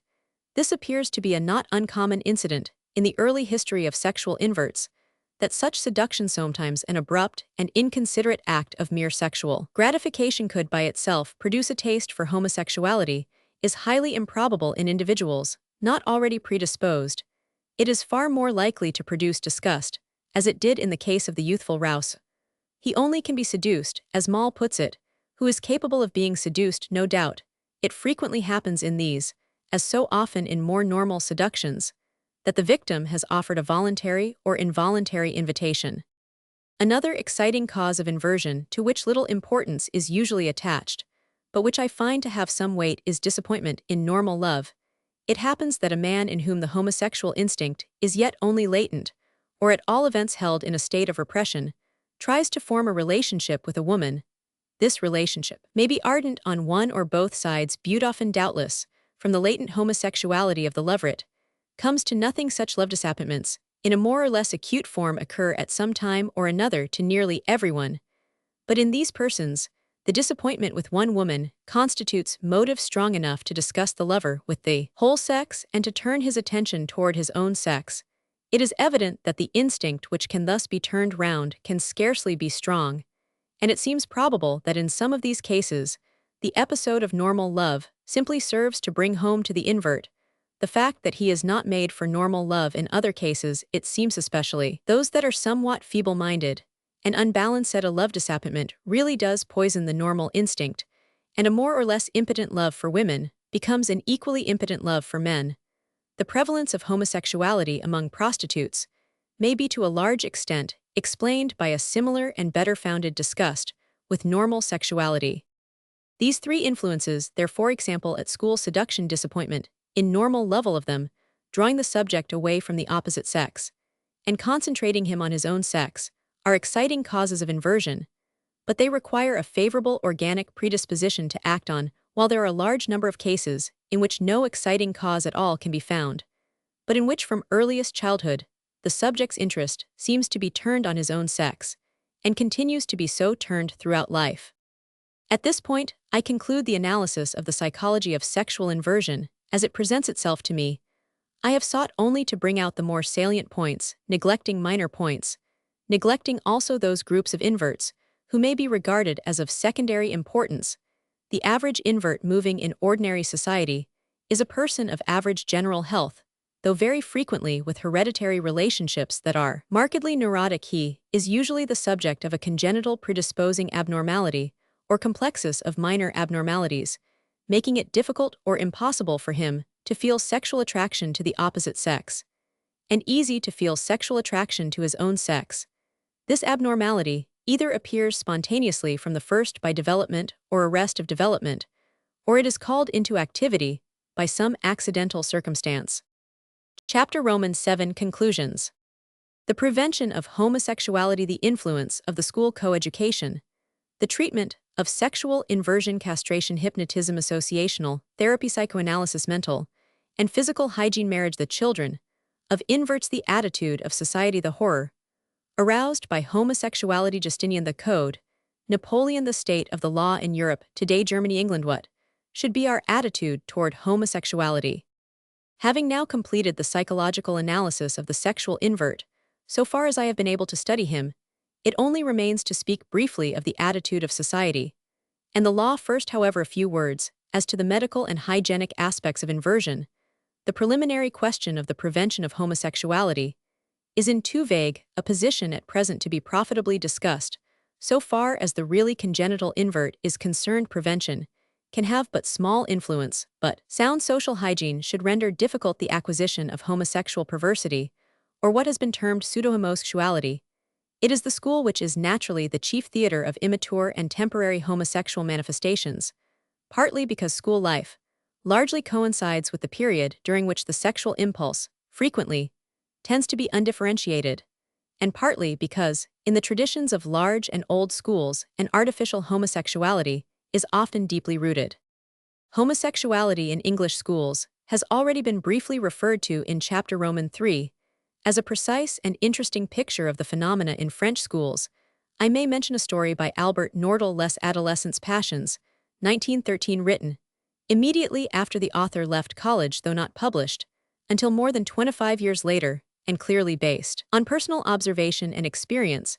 As regards German schools, see for example Mal, Untersuchungen über die Libido Sexualis, p. 449 et seq. And for sexual manifestations in early life, generally, the same author's Sexual Life of the Child, also Hirschfeld Jabuch, für Sexualswissenstufen Vol v 1903 p. 47 et seq. And for references Hirschfeld die Homosexualität p. 46 et seq. While much may be done by physical hygiene and other means to prevent the extension of homosexuality in schools, it is impossible and even undesirable to repress absolutely the emotional manifestations of sex in either boys or girls who have reached the age of puberty. It must always be remembered that profoundly rooted organic impulses cannot be effectually combated by direct methods. writing of period 2 centuries ago Casanova, in relating his early life as a seminarist trained to the priesthood, describes the precautions taken to prevent the youths entering each other's beds, and points out the folly of such precautions, as that master of the human heart remarks such prohibitions intensify the very evil they are intended to prevent by invoking in its aid the impulse to disobedience natural to every child of Adam and Eve, and the observation has often been repeated by teachers, since we probably have to recognize that a way to render such manifestations wholesome as well as to prepare for the relationships of later life is the adoption so far as possible of the method of coeducation of the sexes 246, not of course, necessarily involving identity of education for both sexes since a certain amount of association between the sexes helps to preserve the healthiness of the sexual emotional attitude association between the sexes will not of course prevent the development of congenital inversion in this connection.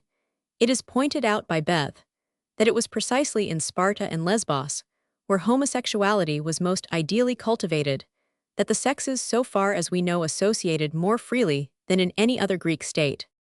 The question of the treatment of homosexuality must be approached with discrimination, caution, and skepticism.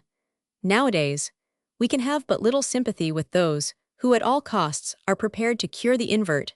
There is no sound method of cure in radical cases. At one time, the seemingly very radical method of castration was advocated and occasionally carried out, as in a case I have recorded in a previous chapter history Roman 26. Like all methods of treatment, it is sometimes believed to have been successful by those who carried it out. Usually after a short period, it is found to be unsuccessful, and in some cases the condition, especially the mental condition, is rendered worse. It is not difficult to understand why this should be. Sexual inversion is not a localized genital condition, it is a diffused condition, and firmly imprinted on the whole psychic state. There may be reasons for castration or the slighter operation of vasectomy, but although sexual tension may be thereby diminished, no authority now believes that any such operation will affect the actual inversion. Castration of the body in adult age cannot be expected to produce castration of the mind. Malfier, Naki, Bloch, Rolder, Hirschfeld are all either opposed to castration for inversion or very doubtful as to any beneficial results. In a case communicated to me by Dr. Schufelt, an invert had himself castrated at the age of 26 to diminish sexual desire, make himself more like a woman, and to stop growth of beard.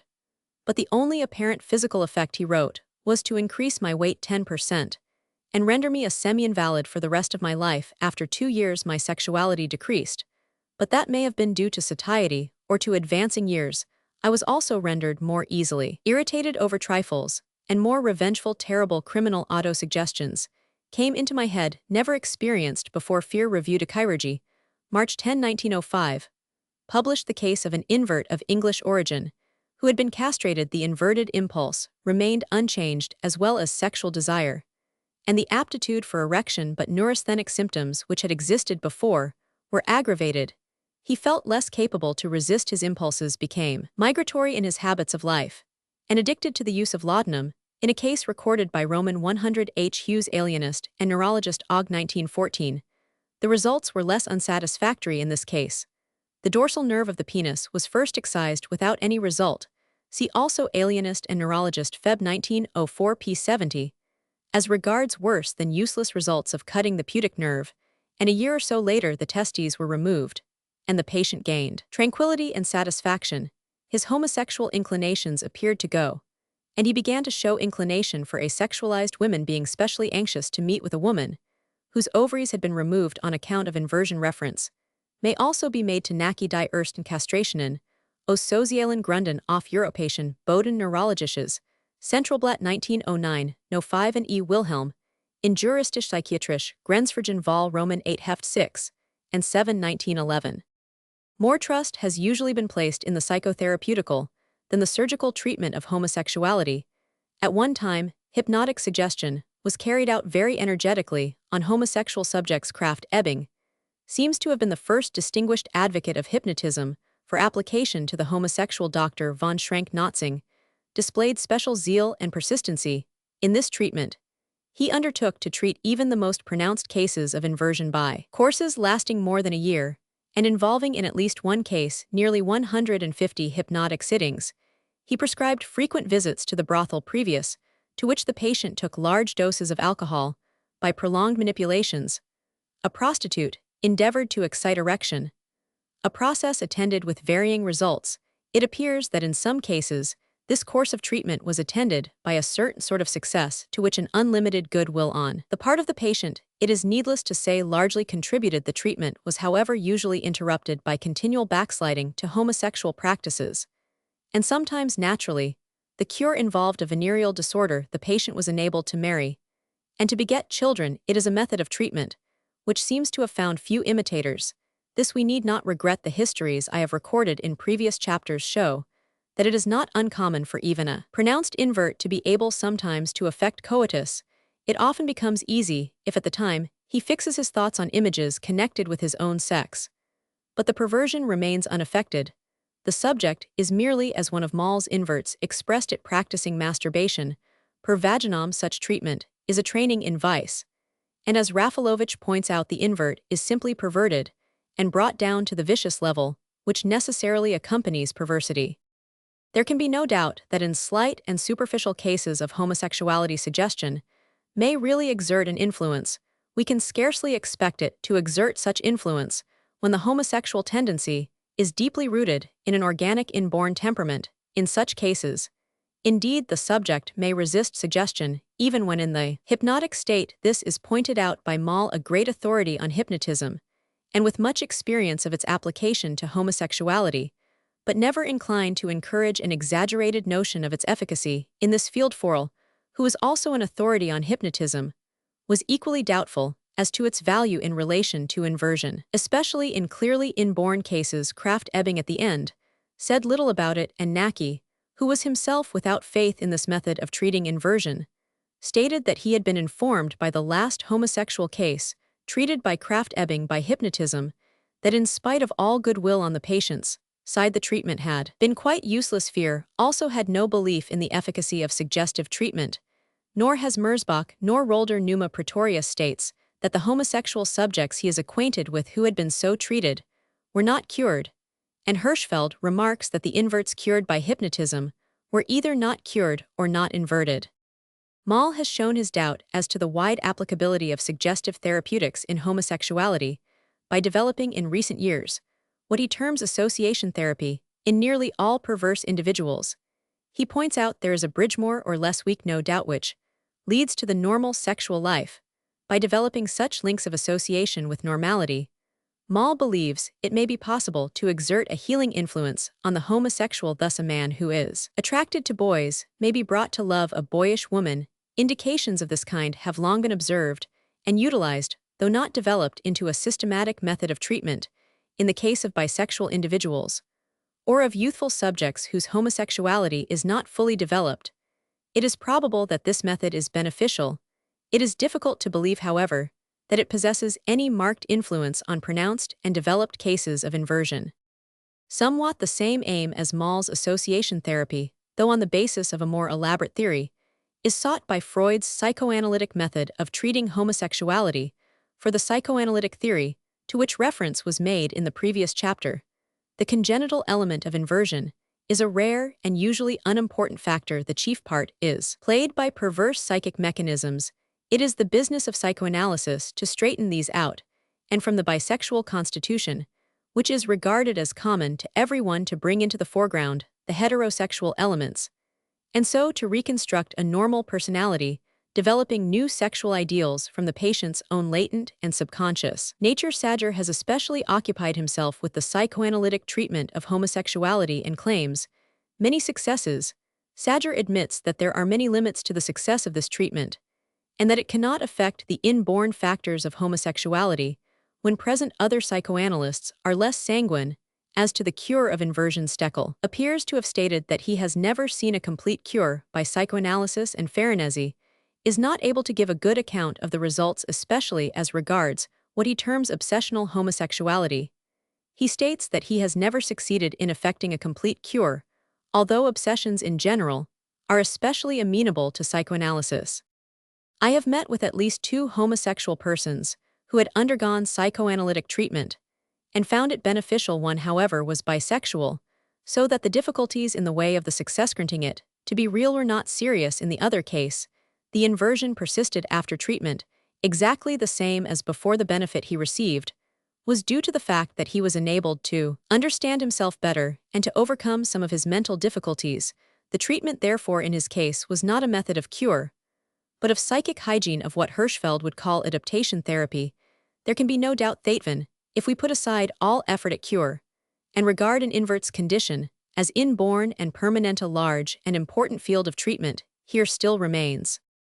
As we have seen in the two previous chapters, sexual inversion cannot be regarded as essentially an insane or psychopathic state, but it is frequently associated with nervous conditions, which may be greatly benefited by hygiene and treatment, without any attempt at all to overcome a homosexual attitude which may be too deeply rooted to be changed. The invert is specially liable to suffer from a high degree of neurasthenia, often involving much nervous weakness and irritability, loss of self-control, and genital hyperesthesia. Hirschfeld finds that over 67% inverts suffer from nervous troubles, and among the cases dealt with in the present study, as shown in Chapter 5, slight nervous functional disturbances are very common. These are conditions which may be ameliorated, and they may be treated in much the same way as if no inversion existed, by physical and mental tonics, or if necessary sedatives, by regulated gymnastics and autopter exercises, and by occupations which employ without overexerting the mind. Very great and permanent benefit may be obtained by a prolonged course of such mental and physical hygiene. The associated neurasthenic conditions may be largely removed with the morbid fears, suspicions, and irritabilities that are usually part of neurasthenia, and the invert may be brought into a fairly wholesome and tonic condition of self-control. The inversion is not thus removed, but if the patient is still young, and if the perversion does not appear to be deeply rooted in the organism, it is probable that, provided his own goodwill is aiding general hygienic measures, together with removal to a favorable environment, may gradually lead to the development of the normal sexual impulse. If it fails to do so, it becomes necessary to exercise great caution in recommending stronger methods. Purely platonic association with the other sex, Moll points out, leads to better results than any prescribed attempt at coitus, for even when such attempt is successful, it is not usually possible to regard the results with much satisfaction. Not only is the acquisition of the normal instinct by an invert very much on a level with the acquisition of a vice, but probably it seldom succeeds in eradicating the original inverted instinct. What usually happens is that the person becomes capable of experiencing both impulse. Not specially satisfactory state of things. It may be disastrous, especially if it leads to marriage, as it may do in an inverted man, or still more easily in an inverted woman. The apparent change does not turn out to be deep, and the invert's position is more unfortunate than his original position, both for himself and for his wife. It may be observed in the histories brought forward in Chapter 3 that the position of married inverts, we must of course put aside the bisexual, is usually more distressing than that of the unmarried. Among my cases, 14% are married. Hirschfeld finds that 16% of inverts are married and 50% are impotent. He is unable to find a single cure of homosexuality, and seldom any improvement. Due to marriage, nearly always the impulse remains unaffected. The invert's happiness is, however, often affected for the worse, and not least by the feeling that he is depriving his wife of happiness. An invert who had left his country through fear of arrest and married a rich woman who was in love with him said to Hirschfeld, 5 years imprisonment would not have been worse than 1 year of marriage. In a marriage of this kind, the homosexual partner and the normal partner, however ignorant of sexual matters, are both conscious, often with equal pain, that even in the presence of affection and esteem and the best will in the world, there is something lacking. The instinctive and emotional element, which is the essence of sexual love and springs from the central core of organic personality, cannot voluntarily be created or even assumed. For the sake of the possible offspring, also marriage is to be avoided. It is sometimes entirely for the sake of children that the invert desires to marry, but it must be pointed out that homosexuality is undoubtedly in many cases inherited. Often, it is true the children turn out fairly well, but in many cases, they bear witness that they belong to a neurotic and failing stock. Hirschfeld goes so far as to say that it is always so, and concludes that from the eugenic standpoint, the marriage of a homosexual person is always very risky in a large number of cases. Such marriages prove sterile. The tendency to sexual inversion in eccentric and neurotic families seems merely to be nature's merciful method of winding up a concern which from her point of view has ceased to be profitable. As a rule, inverts have no desire to be different from what they are, and if they have any desire for marriage, it is usually only momentary. Very pathetic appeals for help are however sometimes made. I may quote from a letter addressed to me by a gentleman who desired advice on this matter. In part, I write to you as a moralist, and in part, as to a physician. Dr. Q has published a book in which, without discussion, hypnotic treatment of such cases was reported as successful. I am eager to know if your opinion remains what it was. This new assurance comes from a man whose moral firmness and delicacy are unquestionable, but you will easily imagine how one might shrink from the implantation of new impulses in the unconscious self, since newly created inclinations might disturb the conditions of life. At any rate, in my ignorance of hypnotism, I fear that the effort to give the normal instinct might lead to marriage, without the assurance that the normal instinct would be stable. I write therefore to explain my present condition and crave your counsel. It is with the greatest reluctance that I reveal the closely guarded secret of my life. I have no other abnormality, and have not hitherto betrayed my abnormal instinct. I have never made any person the victim of passion. Moral and religious feelings were too powerful. I have found my reverence for other souls a perfect safeguard against any approach to impurity. I have never had sexual interest in women.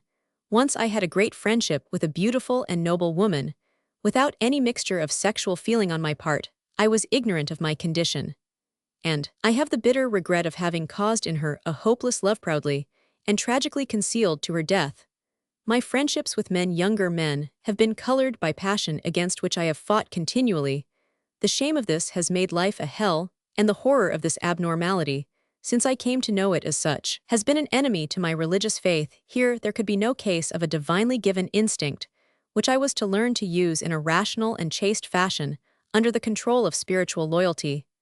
The power which gave me life seemed to insist on my doing that, for which the same power would sting me with remorse. If there is no remedy, I must either cry out against the injustice of this life of torment, between nature and conscience, or submit to the blind trust of baffled ignorance. If there is a remedy, life will not seem to be such an intolerable ordeal. I am not pleading that I must succumb to impulse. I do not doubt that a pure celibate life is possible so far as action is concerned, but I cannot discover that friendship with younger men can go on uncolored by a sensuous admixture, which fills me with shame and loathing. The gratification of passionormal or abnormalities, repulsive to aesthetic feeling. I am nearly 42, and I have always diverted myself from personal interests that threatened to become dangerous to me. More than a year ago, however, a new fate seemed to open to my unhappy and lonely life. I became intimate with a young man of 20 of the rarest beauty of form and character.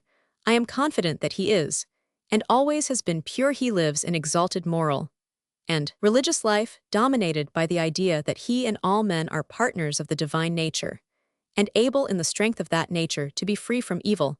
I believe him to be normal. He shows pleasure in the society of attractive young women, and in an innocent, light-hearted way, refers to the time when he may be able to marry. He is a general favorite, but turned to me as to a friend and teacher. He is poor, and it was possible for me to guarantee him a good education. I began to help him from the longings of a lonely life. I wanted a son and a friend in my inward desolation. I craved the companionship of this pure and happy nature. I felt such a reverence for him that I hoped to find the sensuous element in me purged away by his purity. I am indeed utterly incapable of doing him harm. I am not morally weak. Nevertheless, the sensuous element is there, and it poisons my happiness. He is ardently affectionate and demonstrative. He spends the summers with me in Europe, and the tenderness he feels for me has prompted him at times to embrace and kiss me, as he always has done to his father of late. I have begun to fear that without will or desire, I may injure the springs of feeling in him, especially if it is true that the homosexual tendency is latent in most men. The love he shows me is my joy, but a poisoned joy. It is the bread and wine of life to me, but I dare not think what his ardent affection might ripen into. I can go on fighting the battle of good and evil in my attachment to him, but I cannot define my duty to him. To shun him would be cruelty, and would belie his trust in human fidelity without my friendship. He will not take my moneth condition of a large career. I might indeed explain to him what I explain to you, but the ordeal and shame are too great, and I cannot see what good it would do. If he has the capacity of homosexual feeling, he might be violently stimulated. If he is incapable of it, he would feel repulsion. Suppose then that I should seek hypnotic treatment. I still do not know what tricks an abnormal nature might play me when diverted by suggestion. I might lose the joy of this friendship. Without any compensation, I am afraid. Might I not be influenced to shun the only persons who inspire unselfish feeling? Bear with this account of my story. Many virtues are easy for me, and my life is spent in pursuits of culture. Alas, that all the culture with which I am credited, all the prayers and aspirations, all the strong will and heroic resolves, have not rid my nature of this evil bent. What I long for is the right to love, not for the mere physical gratification, for the right to take another into the arms of my heart, and profess all the tenderness I feel to find my joy in planning his career with him, as one who is rightfully and naturally entitled to do so. I crave this. Since I cannot have a son, I leave the matter here. When I read what I have written, I see how pointless it is. It is possible, indeed, that brooding over my personal calamity magnifies in my mind the sense of danger to this friend through me, and that I only need to find the right relation of friendliness, coupled with aloofness, which will secure him against any too ardent attachment. Certainly, I have no fear that I shall forget myself, yet two things array themselves on the other side. I rebel inwardly against the necessity of isolating myself, as if I were a pestilence, and I rebel against the taint of sensuous feeling. The normal man can feel that his instinct is no shame when the spirit is in control. I know that to the consciousness of others my instinct itself would be a shame and a baseness, and I have no tendency to construct a moral system for myself. I have to be sure moments when I declare to myself that I will have my sensuous gratification as well as other men. But the moment I think of the wickedness of it, the rebellion is soon over. The disesteem of self, the sense of taint, the necessity of withdrawing from happiness, lest I communicate my taint, that is a spiritual malady, which makes the groundtone of my existence one of pain and melancholy. Should you have only some moral consolation, without the promise of medical assistance, I should feel grateful. In such a case as this, one can do little more than advise the sufferer that however painful his lot may be, it is not without its consolations, and that he would be best advised to pursue, as cheerfully as may be, the path that he has already long since marked out for himself. The invert sometimes fails to realize that, for no man with high moral ideals, however normal he may be, is the conduct of life easy, and that if the invert has to be satisfied with affection without passion, and to live a life of chastity, he is doing no more than thousands of normal men have done voluntarily and contentedly. As to hypnotism, in such a case as this, it is altogether unreasonable to expect that suggestion will supplant the deeply rooted organic impulses that have grown up during a lifetime. We may thus conclude that in the treatment of inversion, the most satisfactory result is usually obtained when it is possible by direct and indirect methods to reduce the sexual hyperesthesia, which frequently exists, and by psychic methods to refine and spiritualize the inverted impulse, so that the invert's natural perversion may not become a cause of acquired perversity in others. The invert is not only the victim of his own abnormal obsession, he is the victim of social hostility. We must seek to distinguish the part in his sufferings due to these two causes. When I review the cases I have brought forward, and the mental history of inverts I have known, I am inclined to say that, if we can enable an invert to be healthy, self-restrained, and self-respecting, we have often done better than to convert him into the mere feeble simulacrum of a normal man. An appeal to the paiderastia of the best Greek days, and the dignity, temperance, even chastity, which it involved, will sometimes find a ready response in the emotional, enthusiastic nature of the congenital invert. Plato's dialogues have frequently been found a source of great help and consolation. By inverts, the manly love, celebrated by Walt Whitman in Leaves of Grass, although it may be of more doubtful value for general use, furnishes a wholesome and robust ideal to the invert, who is insensitive to normal ideals. Among recent books, Iolaus, an anthology of friendship edited by Edward Carpenter, may be recommended. A similar book in German of a more extended character is Lieblingen und Freudesliebe in der Weltliteratur, edited by Elisar von Kupfermenschen, may also be made of the Freundschaft 1912 of Baron von Gleichen, Russworm, a sort of literary history of friendship without specific reference to homosexuality, although many writers of inverted tendency are introduced Platon's Tagebücher, are notable as the Diary of an Invert of High Character and Ideals. The volumes of the Jahrbuch für Sexualwissenschaft contain many studies bearing on the ideal and aesthetic aspects of homosexuality. Various modern poets of high ability have given expression to emotions of exalted or passionate friendship toward individuals of the same sex. Whether or not such friendship can properly be termed homosexual, it is scarcely necessary to refer to In Memoriam, in which Tennyson enshrined his affection for his early friend Arthur Hallam and developed a picture of the universe on the basis of that affection. The poems of Edward Cracroft Lefroy are notable, and Mr. John Gambrel Nicholson has privately issued several volumes of verse, a chaplet of Southernwood A. Garland, of Ladslave, etc., showing delicate charm combined with high technical skill. Some books mainly or entirely written in prose may fairly be included in the same group. Such are In the Key of Blue by John Addington Symonds, and The Memoirs of Arthur Hamilton, published anonymously by a well-known author, a Roman 100 Benson, in which on somewhat Platonic lines, the idea is worked out that the individual sufferer must pass from the love of one fair form to the love of abstract beauty, and from the contemplation of his own suffering to the consideration of the root of all human suffering. As regards the modern poetic literature of feminine homosexuality, there is probably nothing to put beside the various volumes pathetic, in their brave simplicity and sincerity of Renée Vivian C. Ante p. 200. Most other feminine singers of homosexuality have cautiously thrown a veil of heterosexuality over their songs.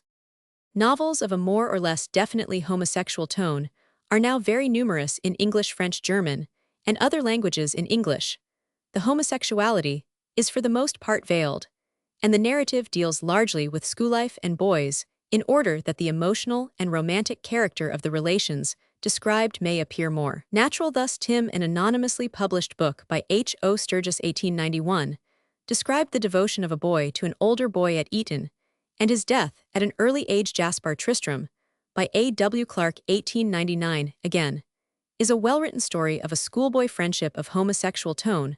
A boy is represented as feeling attraction to boys who are like girls, and a girl became attractive to the hero because she is like a boy and recalls her brother, whom he had formerly loved. The Garden God, A Tale of Two Boys by Forrest Reed 1905, is another rather similar book in its way, a charming and delicately written idyll. Imre, A Memorandum 1906, by Xavier Mayne, the pseudonym of an American author, who has also written The Intersexes, privately issued at Naples, is a book of a different class, representing the frankly homosexual passion of two mutually attracted men, an Englishman, who is supposed to write the story, and a Hungarian officer.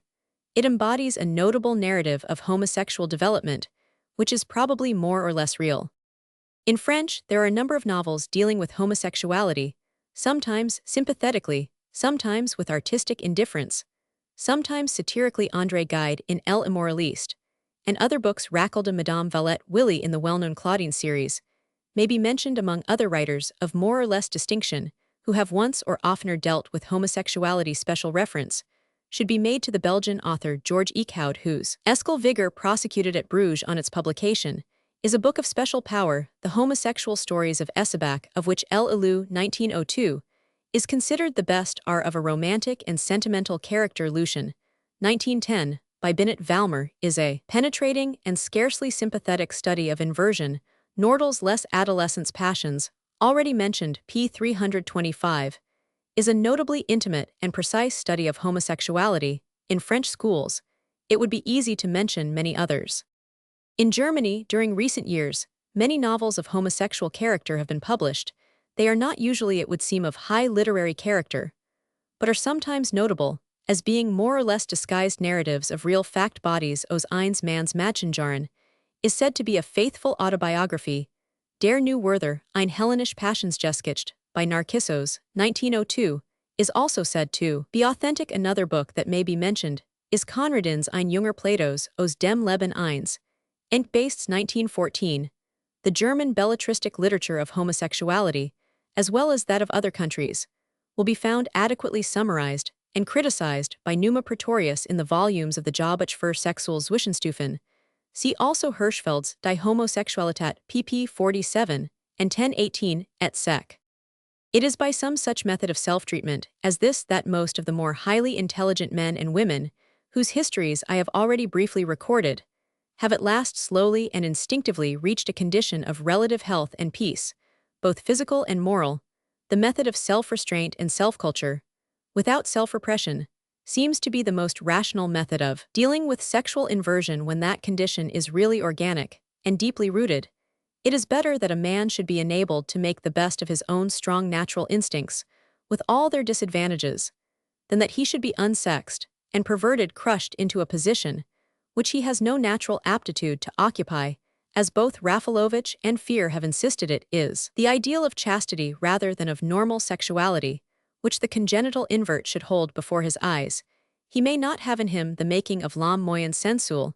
He may have in him the making of a saint. What good work in the world the inverted may do is shown by the historical examples of distinguished inverts, and while it is certainly true that these considerations apply chiefly to the finer-grained natures, the histories I have brought together suffice to show that such natures constitute a considerable proportion of inverts.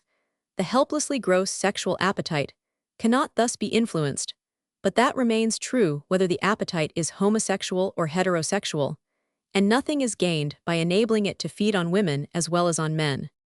A strictly ascetic life, it needs scarcely be said, is with difficulty possible for all persons, either homosexual or heterosexual. It is, however, outside the province of the physician to recommend his inverted patients to live according to their homosexual impulses, even when those impulses seem to be natural to the person displaying them. The most that the physician is entitled to do, it seems to me, is to present the situation clearly and leave to the patient a decision for which he must himself accept the responsibility. Forel goes so far as to say that he sees no reason why inverts should not build cities of their own and marry each other if they so please, since they can do no harm to normal adults, while children can be protected from them. Such notions are, however, too far removed from our existing social conventions to be worth serious consideration.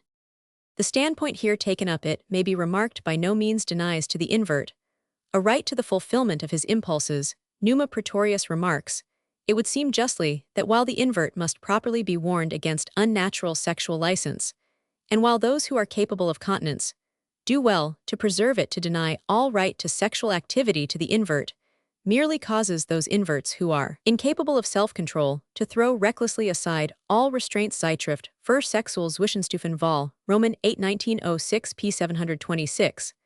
The invert has the right to sexual indulgence, it may be, but he has also the duty to accept the full responsibility for his own actions, and the necessity to recognize the present attitude of the society he lives in. He cannot be advised to set himself in violent opposition to that society.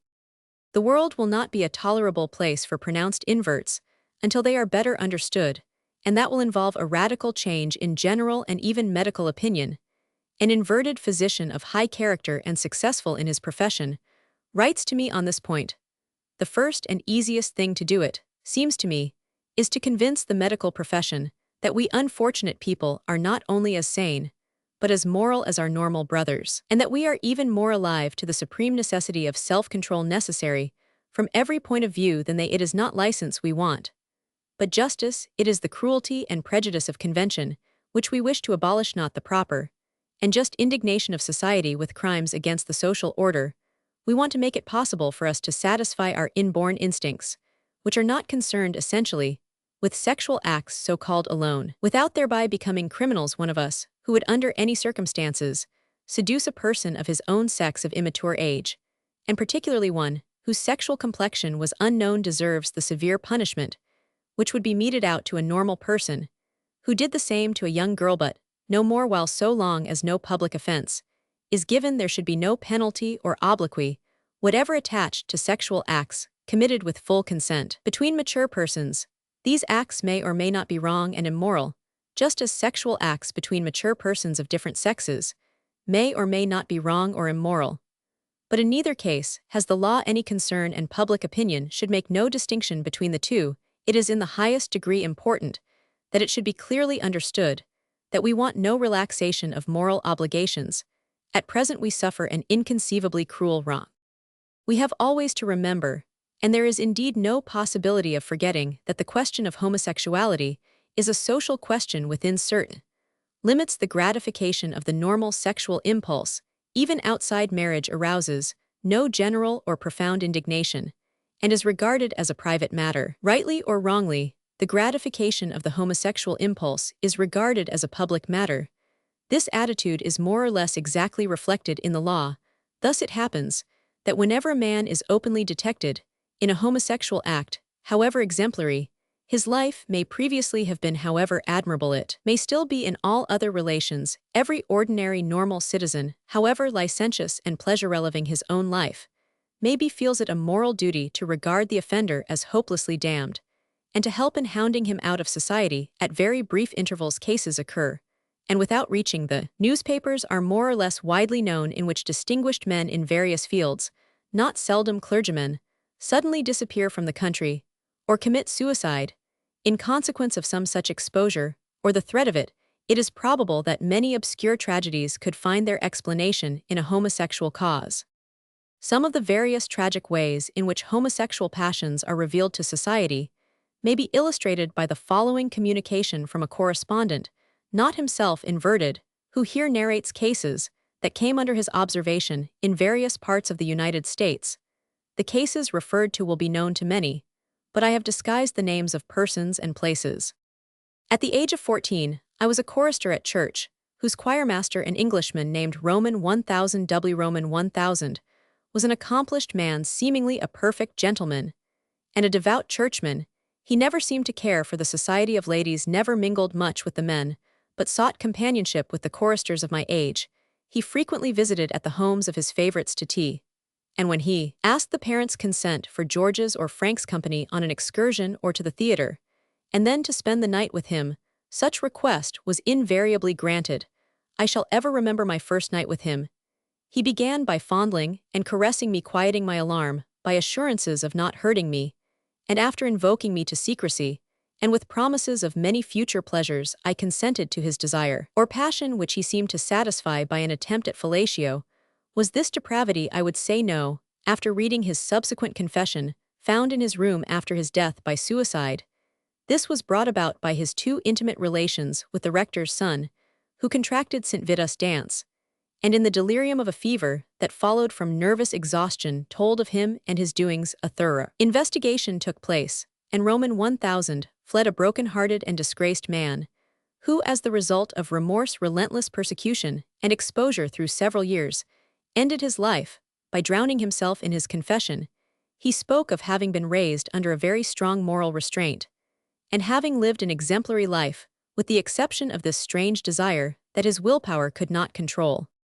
The next case is that of Roman 100H. He came of an old family of brainy men, who have and do yet occupy prominent places in the pulpit and the bar, and was himself a gifted young attorney. I knew him intimately, as for 6 years he was a close neighbor, and we were associated in lodge work. He was an effeminate little fellow, height 5 feet 2 inches, weight 105 pounds, very nearsighted, and he had a light voice, not a treble or falsetto, but still a voice that detracted materially from the beautiful rhetoric that flowed from his lips.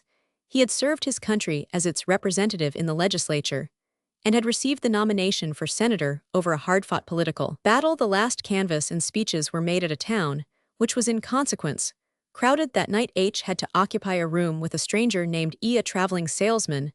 There were 2 beds in this room. Mr. E, on the following day, told several people that during the night he was awakened by H, who had come over to his bed and had his mouth on his person, and that he had threatened to kick him out of the room, but that H pleaded with him and fell on his knees and swore that he had been overcome by a passion that he had heretofore controlled, and begged of him not to expose him. These facts coming to the notice of his opponents, within 24 hours, they hastened to take advantage of it by placarding H as a second Oscar Wilde, and stating the facts as far as decency and the law allowed. H.'s friends came to him and gave him one of 2 alternatives: if guilty, either to kill himself or leave that section forever; if not guilty, to slay his traducer. E.H. affirmed his innocence, and in company with 2 friends, Roman 100 and J, took the train for learning there that E was at a town 12 miles east, they hired a fast livery and drove overland. They found E at the station, awaiting the arrival of a train. H, with a pistol, strode forward, and in his excitement said, "You exposed me, did you?" Being nearsighted, his aim proved wide of the mark. E sprang forward and grappled with H for possession of the pistol, and was fired upon by Roman 100, and J, who shot him in the back. He expired in a few minutes, his last statement being to the effect that H was guilty, as accused. H, Roman 100, and J were sentenced to the penitentiary for life. During my 6 years' acquaintance with H, I knew of nothing derogatory to his character, nor has anyone ever come forward to say that on any other occasion he ever displayed this weakness. I know his early life had a pure atmosphere, as he was an only child, and the idol of both his parents, who builded high their hopes of his future success, and who survived this disgrace but are broken-hearted. The next case is that of the Rev. T.W. professor at the University of Mr. W.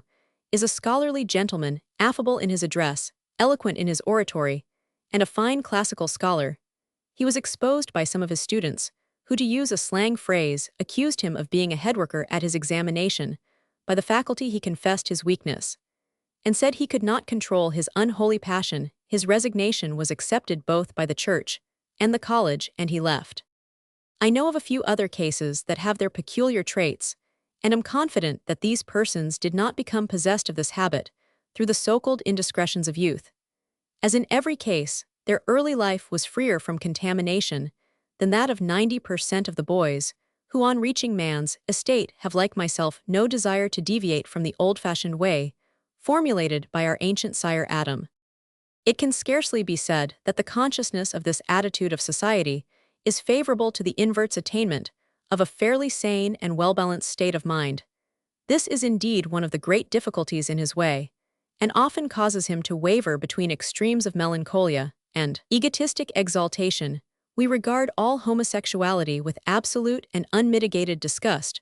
We have been taught to venerate Alexander the Great, Epaminondas, Socrates, and other antique heroes, but they are safely buried in the remote past, and do not affect our scorn of homosexuality in the present. It was in the 4th century at Rome that the strong modern opposition to homosexuality was first clearly formulated in law. The Roman race had long been decaying. Sexual perversions of all kinds flourished. The population was dwindling. At the same time, Christianity, with its Judaic-Pauline antagonism to homosexuality, was rapidly spreading. The statesmen of the day, anxious to quicken the failing pulses of national life, utilized this powerful Christian feeling. Constantine, Theodosius, and Valentinian all passed laws against homosexuality, the last at all events ordaining as penalty the Vindus's flam.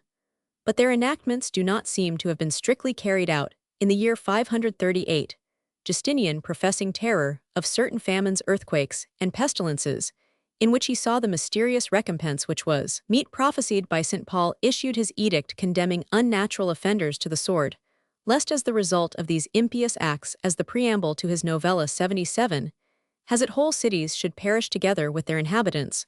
For we are taught by Holy Scripture that through these acts cities have perished with the men in them.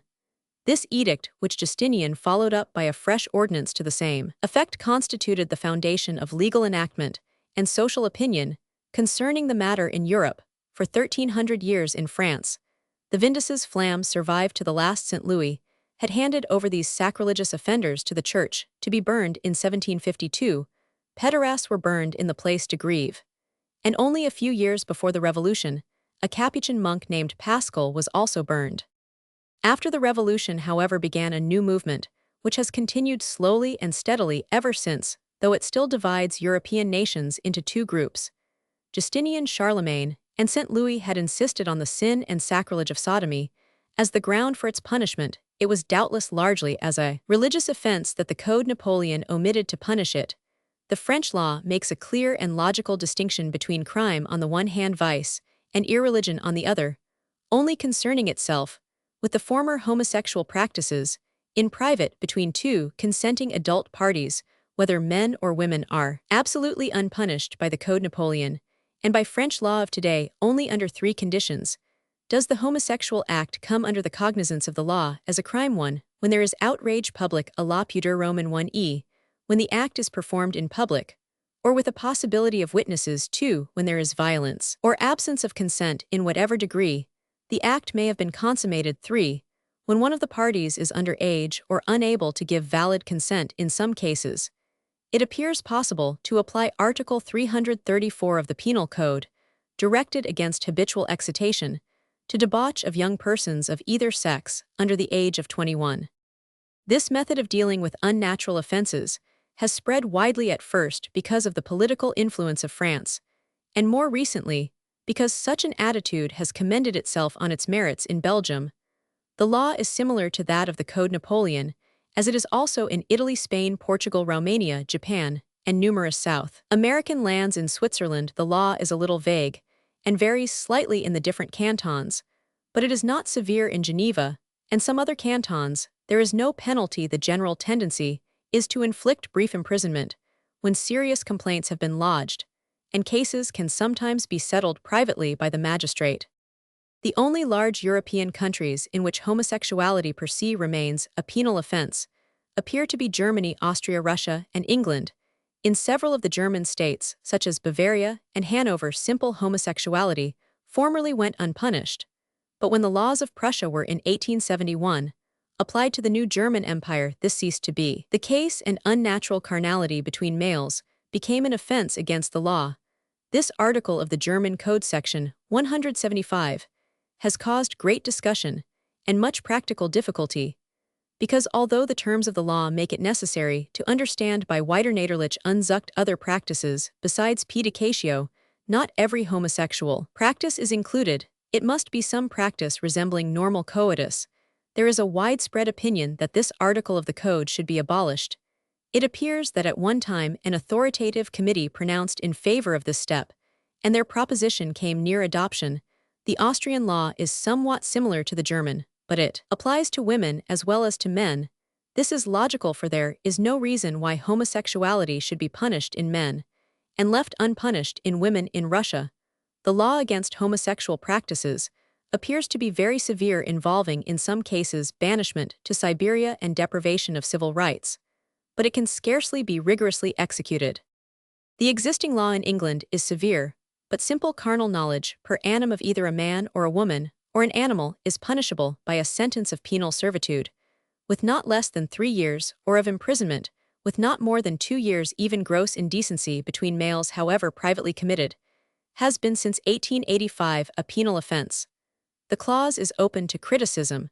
With the omission of the words "or private," it would be sound and in harmony with the most enlightened European legislation, but it must be pointed out that an act only becomes indecent when those who perform it or witness it regard it as indecent. The act which brought each of us into the world is not indecent. It would become so if carried on in public. If two male persons who have reached years of discretion consent together to perform some act of sexual intimacy in private, no indecency has been committed.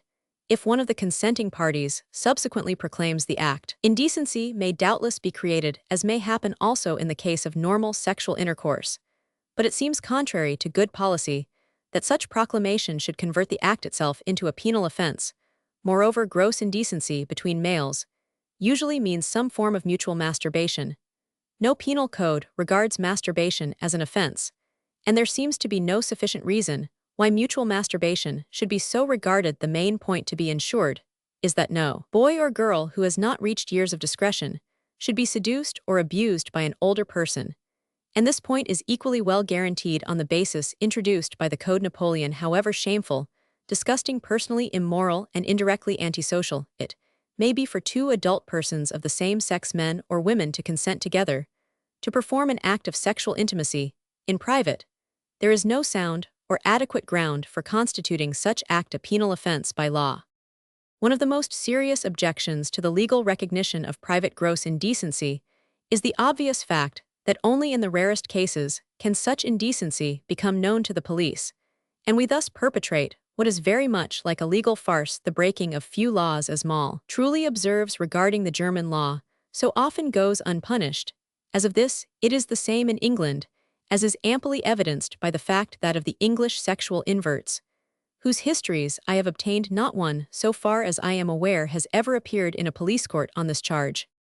It may further be pointed out that legislation against homosexuality has no clear effect either in diminishing or increasing its prevalence.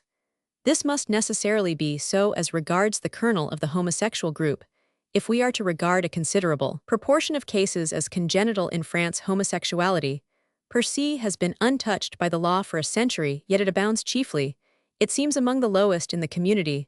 Although the law is silent, social feeling is strong, and Wiena's has been the case. In one instance, a man of undoubted genius has his name associated with this perversion. It becomes difficult or impossible for the admirers of his work to associate with him. Personally, very few cases of homosexuality have been recorded in France among the more intelligent classes. The literature of homosexuality is there little more than the literature of male prostitution, as described by police officials, and as carried on largely for the benefit of foreigners in Germany and Austria, where the law against homosexuality is severe. It abounds also, perhaps to a much greater extent than in France. It certainly asserts itself more vigorously. A far greater number of cases have been recorded than in any other country. And the German literature of homosexuality is very extensive, often issued in popular form, and sometimes enthusiastically eulogistic. In England, the law is exceptionally severe, yet according to the evidence of those who have an international acquaintance with these matters, homosexuality is fully as prevalent as on the continent. Some would say that it is more so. Much the same is true of the United States. Though there is less to be seen on the surface, it cannot therefore be said that legislative enactments have very much influence on the prevalence of homosexuality. The chief effect seems to be that the attempt at suppression arouses the finer minds among sexual inverts to undertake the enthusiastic defense of homosexuality, while coarser minds are stimulated to cynical bravado. As regards the prevalence of homosexuality in the United States, I may quote from a well-informed American correspondent. The great prevalence of sexual inversion in American cities is shown by the wide knowledge of its existence. 99 normal men out of 100 have been accosted on the streets by inverts, or have among their acquaintances men whom they know to be sexually inverted. Everyone has seen inverts and knows what they are. The public attitude toward them is generally a negative one: indifference, amusement, contempt. The world of sexual inverts is indeed a large one in any American city, and it is a community distinctly organized, words, customs, traditions of its own, and every city has its numerous meeting places. Certain churches, where inverts congregate; certain cafes, well known for the inverted character of their patrons; certain streets, where at night every fifth man is an invert. The inverts have their own clubs with nightly meetings.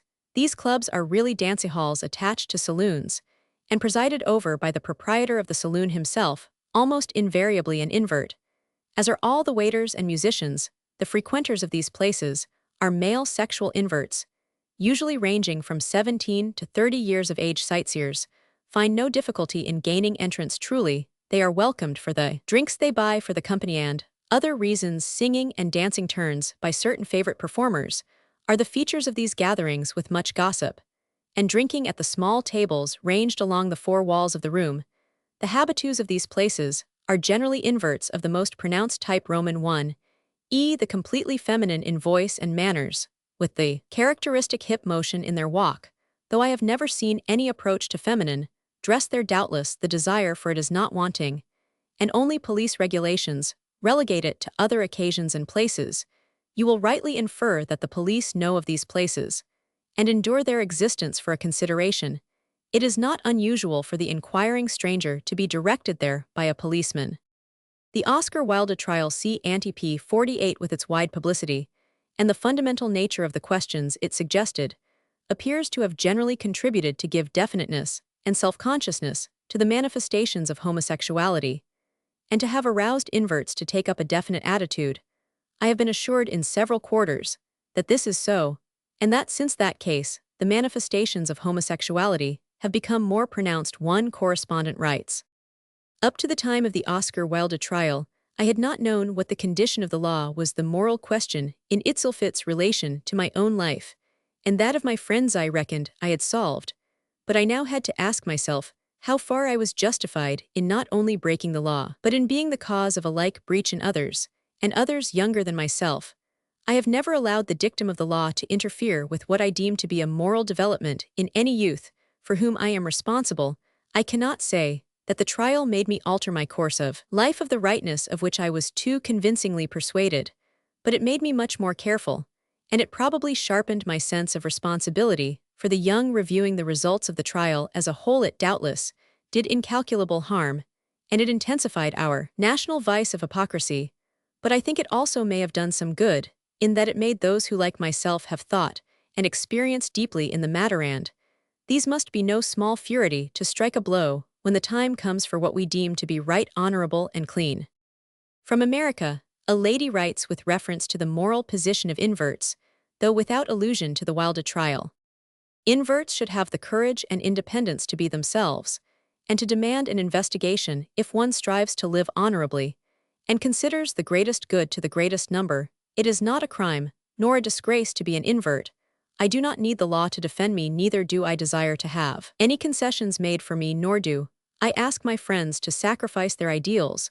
For me, I too have ideals, which I shall always hold all that I desire, and I claim it, as my righties, the freedom to exercise this divine gift of loving, which is not a menace to society, nor a disgrace to me. Let it once be understood that the average invert is not a moral degenerate, nor a mental degenerate, but simply a man or a woman who is less highly specialized, less completely differentiated than other men and women, and I believe the prejudice against them will disappear, and if they live uprightly, they will surely win the esteem and consideration of all thoughtful people. I know what it means to an invert who feels himself set apart from the rest of mankind to find one human heart who trusts him and understands him, and I know how almost impossible this is, and will be until the world is made aware of these facts. But while the law has had no more influence in repressing abnormal sexuality than wherever it has tried to do so, it has had in repressing the normal sexual instinct.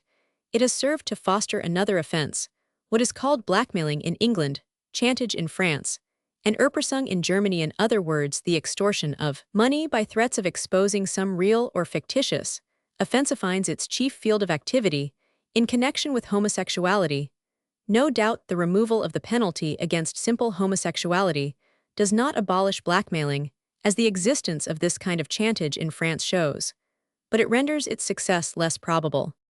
On all these grounds, and taking into consideration the fact that the tendency of modern legislation generally, and the consensus of authoritative opinion in all countries, are in this direction, it seems reasonable to conclude that neither sodomy Roman 1 e emissio membri in annum, homines vel mulieris, nor gross indecency, ought to be penal offenses, except under certain special circumstances.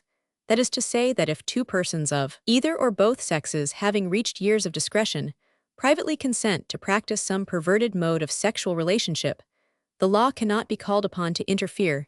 It should be the function of the law in this matter to prevent violence, to protect the young, and to preserve public order and decency.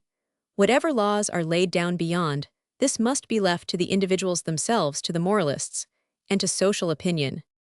At the same time, and while such a modification in the law seems to be reasonable, the change effected would be less considerable than may appear at first sight, in a very large proportion. Indeed, if cases boys are involved, it is instructive to observe that in Leglutics, 246 cases including victims and aggressors together in France, 127, or more than half, were between the ages of 10 and 20, and 82, or exactly one-third, were between the ages of 10 and 14.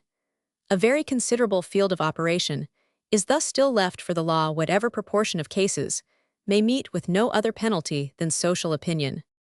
That, however, social opinion law or no law will speak with no uncertain voice is very evident once homosexuality was primarily a question of population or of religion. Now, we hear little either of its economic aspects or of its sacrilegiousness. It is for us primarily a disgusting abomination, Roman 1, a matter of taste, of aesthetics, and while unspeakably ugly to the majority, it is proclaimed as beautiful by a small minority. I do not know that we need find fault with this aesthetic method of judging homosexuality, but it scarcely lends itself to legal purposes to indulge in violent denunciation of the disgusting nature of homosexuality, and to measure the sentence by the disgust aroused, or to regret, as one English judge is reported to have regretted when giving sentence, that gross indecency is not punishable by death, is to import utterly foreign considerations into the matter. The judges who yield to this temptation would certainly never allow themselves to be consciously influenced on the bench by their political opinions. Yet aesthetic opinions are quite as foreign to law as political opinions, An act does not become criminal, because it is disgusting to eat excrement, as Moll remarks is extremely disgusting, but it is not criminal. The confusion, which thus exists even in the legal mind between the disgusting and the criminal, is additional evidence of the undesirability of the legal penalty for simple homosexuality. At the same time, it shows that social opinion is amply adequate to deal with the manifestations of inverted sexuality. So much for the legal aspects of sexual inversion. But while there can be no doubt about the amply adequate character of the existing social reaction to all manifestations of perverted sexuality, the question still remains how far not merely the law, but also the state of public opinion should be modified in the light of such a psychological study as we have here undertaken. It is clear that this public opinion, molded chiefly or entirely with reference to gross vice, tends to be unduly violent in its reaction. What then is the reasonable attitude of society toward the congenital sexual invert? It seems to lie in the avoidance of two extremes. On the one hand, it cannot be expected to tolerate the invert, who flouts his perversion in its face and assumes that because he would rather take his pleasure with a soldier or a policeman than with their sisters, he is of finer clay than the vulgar herd. On the other, it might well refrain from crushing with undiscerning ignorance beneath a burden of shame the subject of an abnormality which, as we have seen, has not been found incapable of fine uses. Inversion is an aberration from the usual course of nature, but the clash of contending elements, which must often mark the history of such a deviation, results now in Agenby, no means infrequently in nobler activities than those yielded by the vast majority who are born to consume the fruits of the earth. It bears for the most part its penalty in the structure of its own organism. We are bound to protect the helpless members of society against the invert. If we go farther and seek to destroy the invert himself, before he has sinned against society, we exceed the warrant of reason, and in so doing we may perhaps destroy also those children of the spirit, which possess sometimes a greater worth than the children of the flesh. Here we may leave this question of sexual inversion. In dealing with it, I have sought to avoid that attitude of moral superiority which is so common in the literature of this subject, and have refrained from pointing out how loathsome this phenomenon is, or how hideous that such an attitude is as much out of place in scientific investigation as it is in judicial investigation, and may well be left to the amateur. The physician who feels nothing but disgust at the sight of disease is unlikely to bring either succor to his patients or instruction to his pupils. That the investigation we have here pursued is not only profitable to us in succoring the social organism and its members, but also in bringing light into the region of sexual psychology, is now, I hope, clear to every reader who has followed me to this point. There are a multitude of social questions which we cannot face squarely and honestly unless we possess such precise knowledge as has been here brought together concerning the part played by the homosexual tendency in human life. Moreover, the study of this perverted tendency stretches beyond itself. O'er that art, which you say adds to nature, is an art that nature makes. Pathology is but physiology working under new conditions. The stream of nature still flows into the bent channel of sexual inversion, and still runs according to law. We have not wasted our time in this toilsome excursion. With the knowledge here gained, we are the better equipped to enter upon the study of the wider questions of sex. Appendices. Appendixes. Homosexuality among tramps.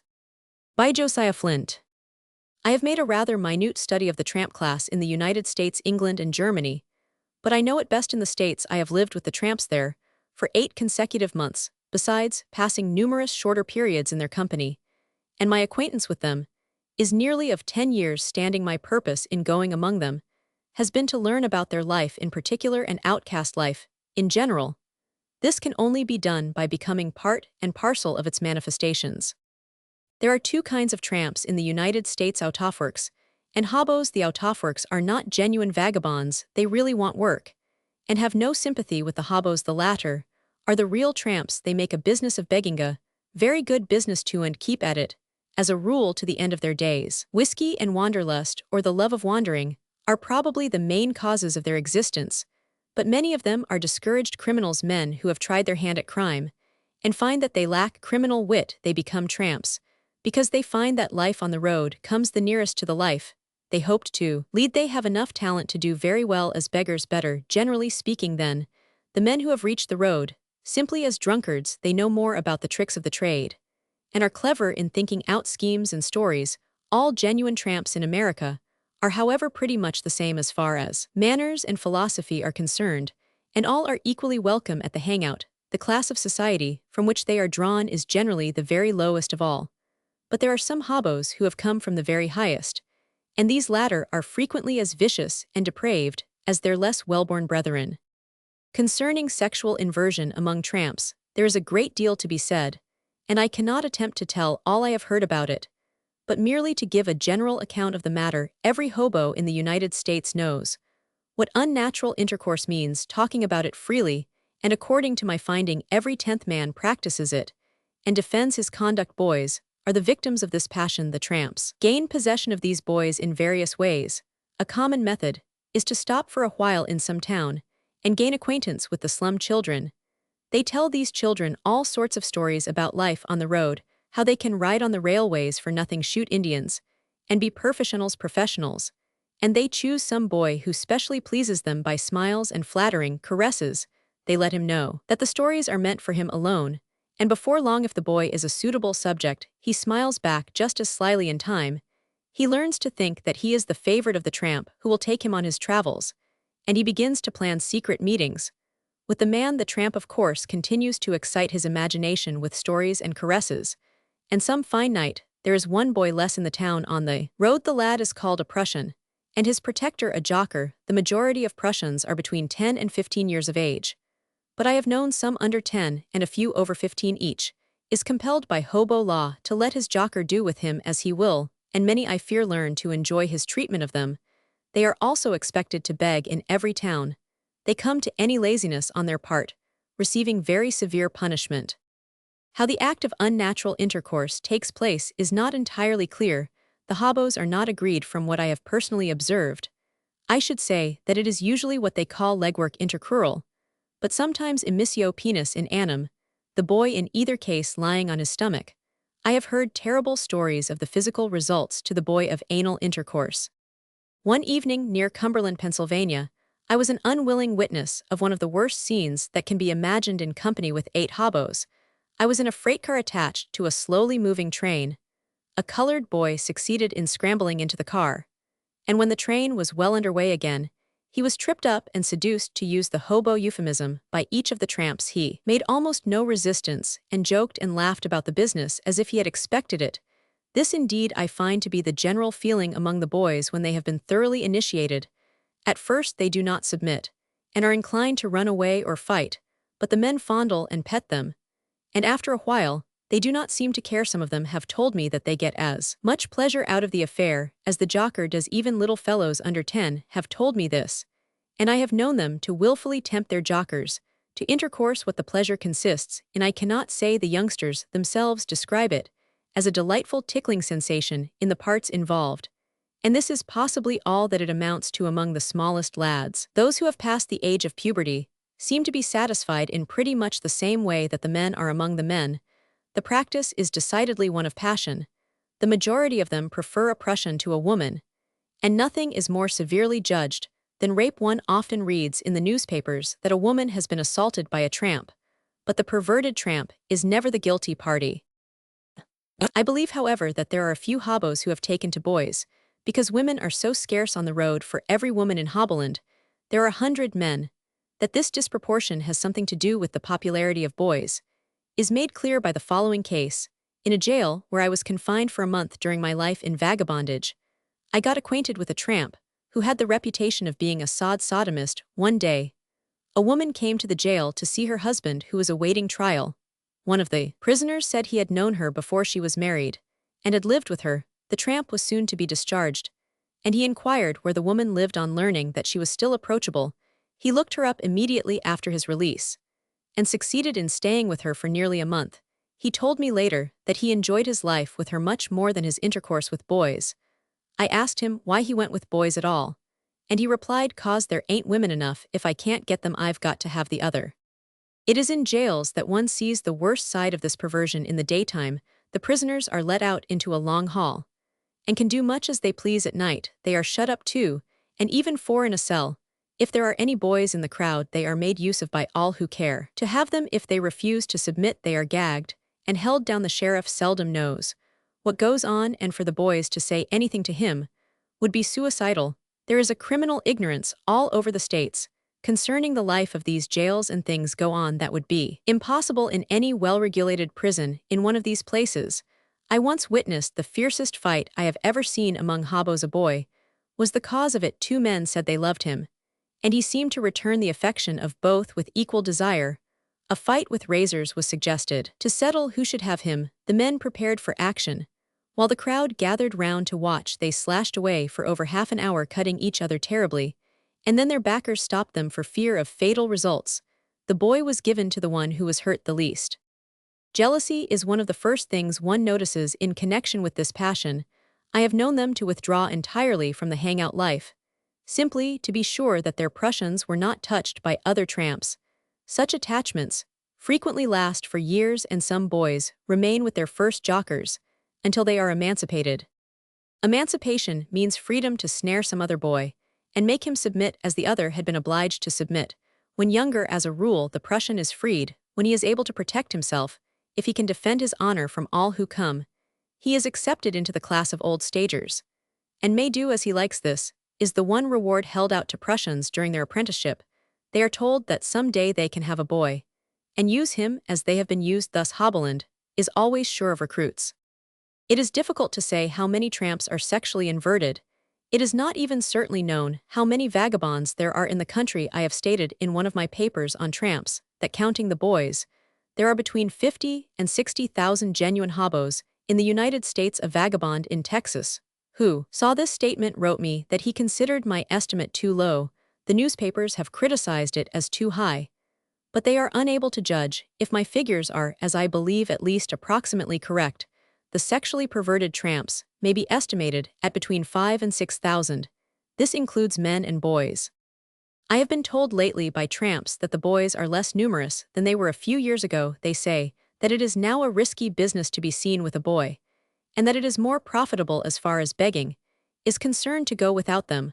Whether this means that the passion is less fierce than it used to be, or that the men find sexual satisfaction among themselves, I cannot say definitely, but from what I know of their disinclination to adopt the latter alternative, I am inclined to think that the passion may be dying out somewhat. I am sure that women are not more numerous on the road than formerly, and that the change, if real, has not been caused by them. So much for my finding in the United States. In England, where I have also lived with tramps for some time, I have found very little contrary sexual feeling. In Germany, also excepting in prisons and workhouses, it seems very little known among vagabonds. There are a few Jewish wanderers, sometimes peddlers, who are said to have boys in their company, and I am told that they use them as the hobos in the United States use their boys, but I cannot prove this from personal observation. In England, I have met a number of male tramps who had no hesitation in declaring their preference for their own sex, and particularly for boys. But I am bound to say that I have seldom seen them with boys. As a rule, they were quite alone, and they seem to live chiefly by themselves. It is a noteworthy fact that both in England and Germany there are a great many women on the road, or at all events, so near it, that intercourse with them is easy and cheap. In Germany, almost every town has its quarter of Stadtskis women who sell their bodies for a very small sum. They seldom ask over 30 or 40 pfennigs for a night, which is usually spent in the open air. In England, it is practically the same thing. In all the large cities, there are women who are glad to do business for 3 or 4 pence, and those on the road for even less. The general impression made on me by the sexually perverted men I have met in vagabondage is that they are abnormally masculine in their intercourse with boys. They always take the active part. The boys have in some cases seemed to me uncommonly feminine, but not as a rule. In the main, they are very much like other lads, and I am unable to say whether their liking for the inverted relationship is inborn or acquired.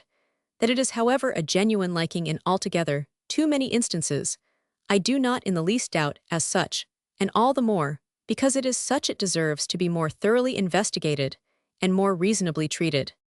Josiah Flint, who wrote the foregoing account of tramp life for the second edition of this volume, was well known as author, sociologist, and tramp. He was especially, and it would seem by innate temperament, the tramp, which part he looked to perfection. He himself referred to his weazened face and diminutive form, and felt completely at home, and he was thus able to throw much light on the psychology of the tramp, and his books such as Tramping with Tramps are valuable from this point of view. His real name was F. Willard, and he was a nephew of Miss Frances Willard. He died in Chicago in 1907, at the age of 38, shortly after writing a frank and remarkable autobiography. I am able to supplement his observations on tramps so far as England is concerned by the following passages from a detailed record sent to me by an English correspondent. I am a male invert with complete feminine sexual inclinations. Different meetings with tramps led me to seek intimacy with them, and for about 20 years, I have gone on the tramp myself, so that I might come in the closest contact with them in England, Scotland, and Wales. As in the United States, there are two classes of tramps: those who would work, such as harvesters, roadmakers, etc., and those who will not work, but make tramping a profession. Among both these classes, my experience is that 90%, or I even would be bold enough to say 100%, indulge in homosexuality when the opportunity occurs, and I do not make any distinction between the two classes. There are numerous reasons for this, and I will state a few. A certain number may prefer normal connection with a female, but except for those who tramp in vans, and a limited number who have donnas with them, women are not available, as prostitutes very seldom allow intimacy for love, except when drunk. Tramps are also afraid of any venereal disease, as it means the misery of the lock hospital. Most of them are sociable and prefer to tramp with a make-with this mate, with whom he sleeps and rests and boozes when they are in funds. Sexual intimacy naturally takes place, as my experience has been that one of the two is male and the other female in their sexual desires, but I have known instances where they have acted both roles. Then male prostitution is to be had for nothing, and even occasionally, when a tramp meets a toff, it is a means of earning money, either fairly or otherwise. I have never known a male tramp to refuse satisfaction if I offered a drink or two, or a small sum of money. One told me that he envied no lords or toffs, as long as he got plenty of booze and buggery. Another one, who told me that he had been 25 years on the road, said that he could not endure to sleep alone. He was a peddler openly of cheap religious books, and secretly of the vilest pamphlets and photographs. He had done time, and he said the greatest punishment to him was not being able to have a make who would submit to penetration, though he was not particular what form the sexual act took. Another fine young man, whom I chanced to meet the very day he had been released from a long sentence in prison for burglary, and with whom I passed a night of incessant and almost brutal intimacy, said his punishment was seeing men always about him, and being unable to have connection with them. Another and very powerful influence in tramps toward homosexuality is that in the low lodging houses they are obliged to frequent, a single bed is perhaps double to one with a bedmate, whom perhaps he has never seen before, and especially in hot weather when the rule is nakedness. My sexual desires being for the male invert, I have come most in contact with them, and have found that they form much the larger class among harvesters and seafaring tramps. It is seldom you find a dandy such as I was considered, and as such I was eagerly courted, and any suggestion of intimacy on my part quickly responded to. As regards the use of young boys for homosexual indulgence, it is not common, as it is too dangerous, though I have known boys, especially those belonging to vans or gypsies, to prostitute themselves always for money. On one occasion, I saw a boy who created quite an outburst of lust of homosexual nature. The incident took place in a small seafaring town in Scotland. One evening before a fair was to be held, it occurred in a low public house, where a number of very rough and mostly drunken men were assembled. A blind man came in, led by an extremely pretty but effeminate-looking youth of about 17, wearing a ragged kilt, and with bare legs and feet. He had long curling fair hair which reached to his shoulders, and on it an old bonnet was perched. He also wore an old velveteen shooting jacket. All eyes were turned on the pair, and they were quickly offered drinks. A remark was made by one man that he believed the youth was a lassie. The boy said, "I will show you I am a laddie," and pulled up his kilt, exposing his genitals, and then his posterior boisterous laughter greeted this indecent exposure and suggestion, and more drinks were provided. The blind man then played his fiddle, and the boy danced with frequent recurrences of the same indecencies. He was seized, kissed, and caressed by quite a number of men, some of whom endeavored to masturbate him, which he resisted, but performed it for them. After the closing time came I, and about 10 or 12 men, all occupied the same room. The old man continued to play, and the youth stark naked continued to dance, and suggested we others should do so. And an erotic scene took place which was only closed to view by the boss who was present putting out the lamp. Two classes of tramps I have met openly declare their preference for homosexuality. They are men who have been in the army and sailors, and seafaring men in general.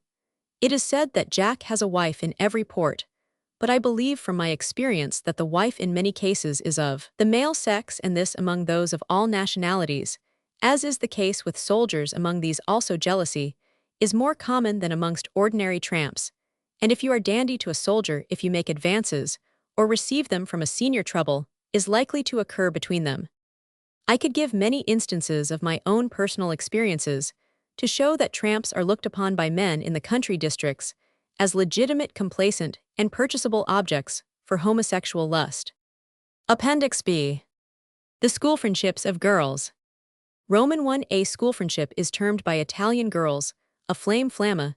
This term, as explained by Abbassai and Marchesini, indicates in school slang both the beloved person and the friendship in the abstract. But it is a friendship which has the note of passion as felt and understood in this environment. In every college, the flame is regarded as a necessary institution. The relationship is usually of a markedly platonic character, and generally exists between a boarder on one side and a day pupil on the other. Notwithstanding, however, its apparently non-sexual nature, all the sexual manifestations of college youth circle around it, and in its varying aspects of differing intensity, all the gradations of sexual sentiment may be expressed. Abbassai and Marchesini carried on their investigation chiefly among the pupils of normal schools, the age of the girls being between 12 and 19 or 20. There are both boarders and day pupils at these colleges. The boarders are most inflammable, but it is the day pupils who furnish the sparks. Abbassai and Marchesini received much assistance in their studies from former pupils who are now themselves teachers. One of these, a day pupil who had never herself been either the object or the agent in one of these passions, but had had ample opportunity of making personal observations, writes as follows: the flame proceeds exactly like a love relationship.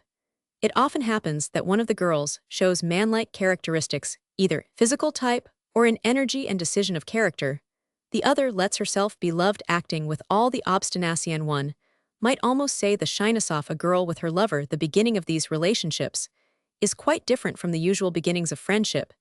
It is not by being always together, talking and studying together, that two become flames. No, generally, they do not even know each other. One sees the other on the stairs, in the garden, in the corridors, and the emotion that arises is nearly always called forth by beauty and physical grace. Then the one who is first struck begins a regular courtship, frequent walks in the garden, when the other is likely to be at the window of her classroom, pauses on the stairs to see her pass. In short, a mute adoration made up of glances and sighs. Later come presents of beautiful flowers and little messages conveyed by complacent companions. Finally, if the flame shows signs of appreciating all these proofs of affection, comes the letter of declaration. Letters of declaration are long and ardent to such a degree that they equal or surpass real love declarations. The courted one nearly always accepts, sometimes with enthusiasm, oftenest with many objections and doubts as to the affection declared. It is only after many entreaties that she yields, and the relationship begins. Another collaborator, who has herself always aroused very numerous flames, gives a very similar description together with other particulars.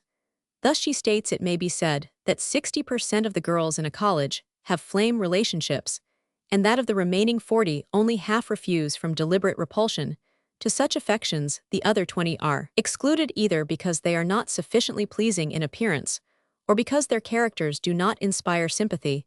And regarding the method of beginning the relationship, she writes: sometimes flames arise before the two future friends have even seen each other, merely because one of them is considered as beautiful, sympathetic, nice, or elegant. Elegance exerts an immense fascination, especially on the boarders who are bound down by monotonous and simple habits. As soon as a boarder hears of a day pupil that she is charming and elegant, she begins to feel a lively sympathy toward her, rapidly reaching anxiety to see her. The longed-for morning at length arrives. The beloved, unconscious of the tumult of passions she has aroused, goes into school, not knowing that her walk, her movements, her garments are being observed from stairs or dormitory corridor. For the boarders, these events constitute an important part of college life, and often assume for some the aspect of a tragedy, which fortunately may be gradually resolved into a comedy or a farce. Many letters are written in the course of these relationships. Abbassai and Marchesini have been able to read over 300 such letters, which had been carefully preserved by the receivers, and which indeed formed the chief material for their study. These letters clearly show that the flame most usually arises from a physical sympathy, an admiration of beauty and elegance. The letters written in this flame relationship are full of passion. They appear to be often written during periods of physical excitement and psychic erethism, and may be considered Abbassai and Marchesini remark a form of intellectual onanism, of which the writers afterward feel remorse and shame, as of a physically dishonorable act, in reference to the underlying connection of these feelings with the sexual impulse.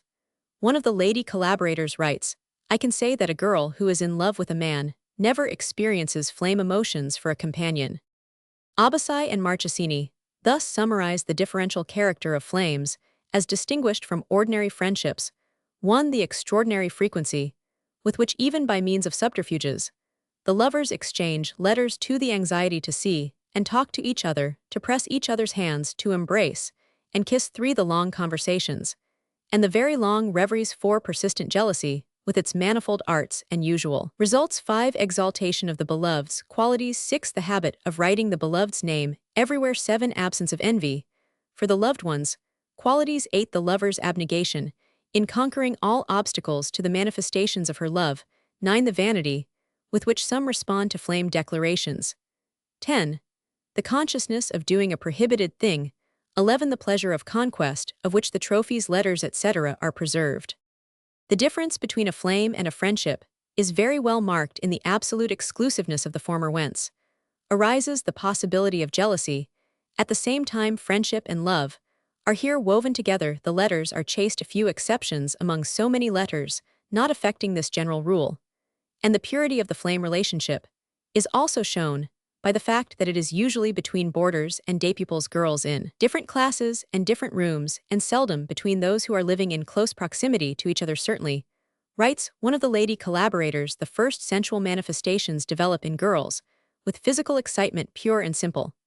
But at all events, I would wish to believe it, the majority of college girls find sufficient satisfaction in being as near as possible to the beloved person of whichever sex in mutual admiration and kissing, or very frequently in conversation, that is by no means moral, though usually very metaphorical. The object of such conversation is to discover the most important mysteries of human nature, the why and the wherefore. It deals with natural necessities, which the girl feels and has an intuition of, but as yet knows nothing definite about. Such conversations are the order of the day in schools and in colleges, and specially revolve around procreation, the most difficult mystery of all. They are a heap of stupidities.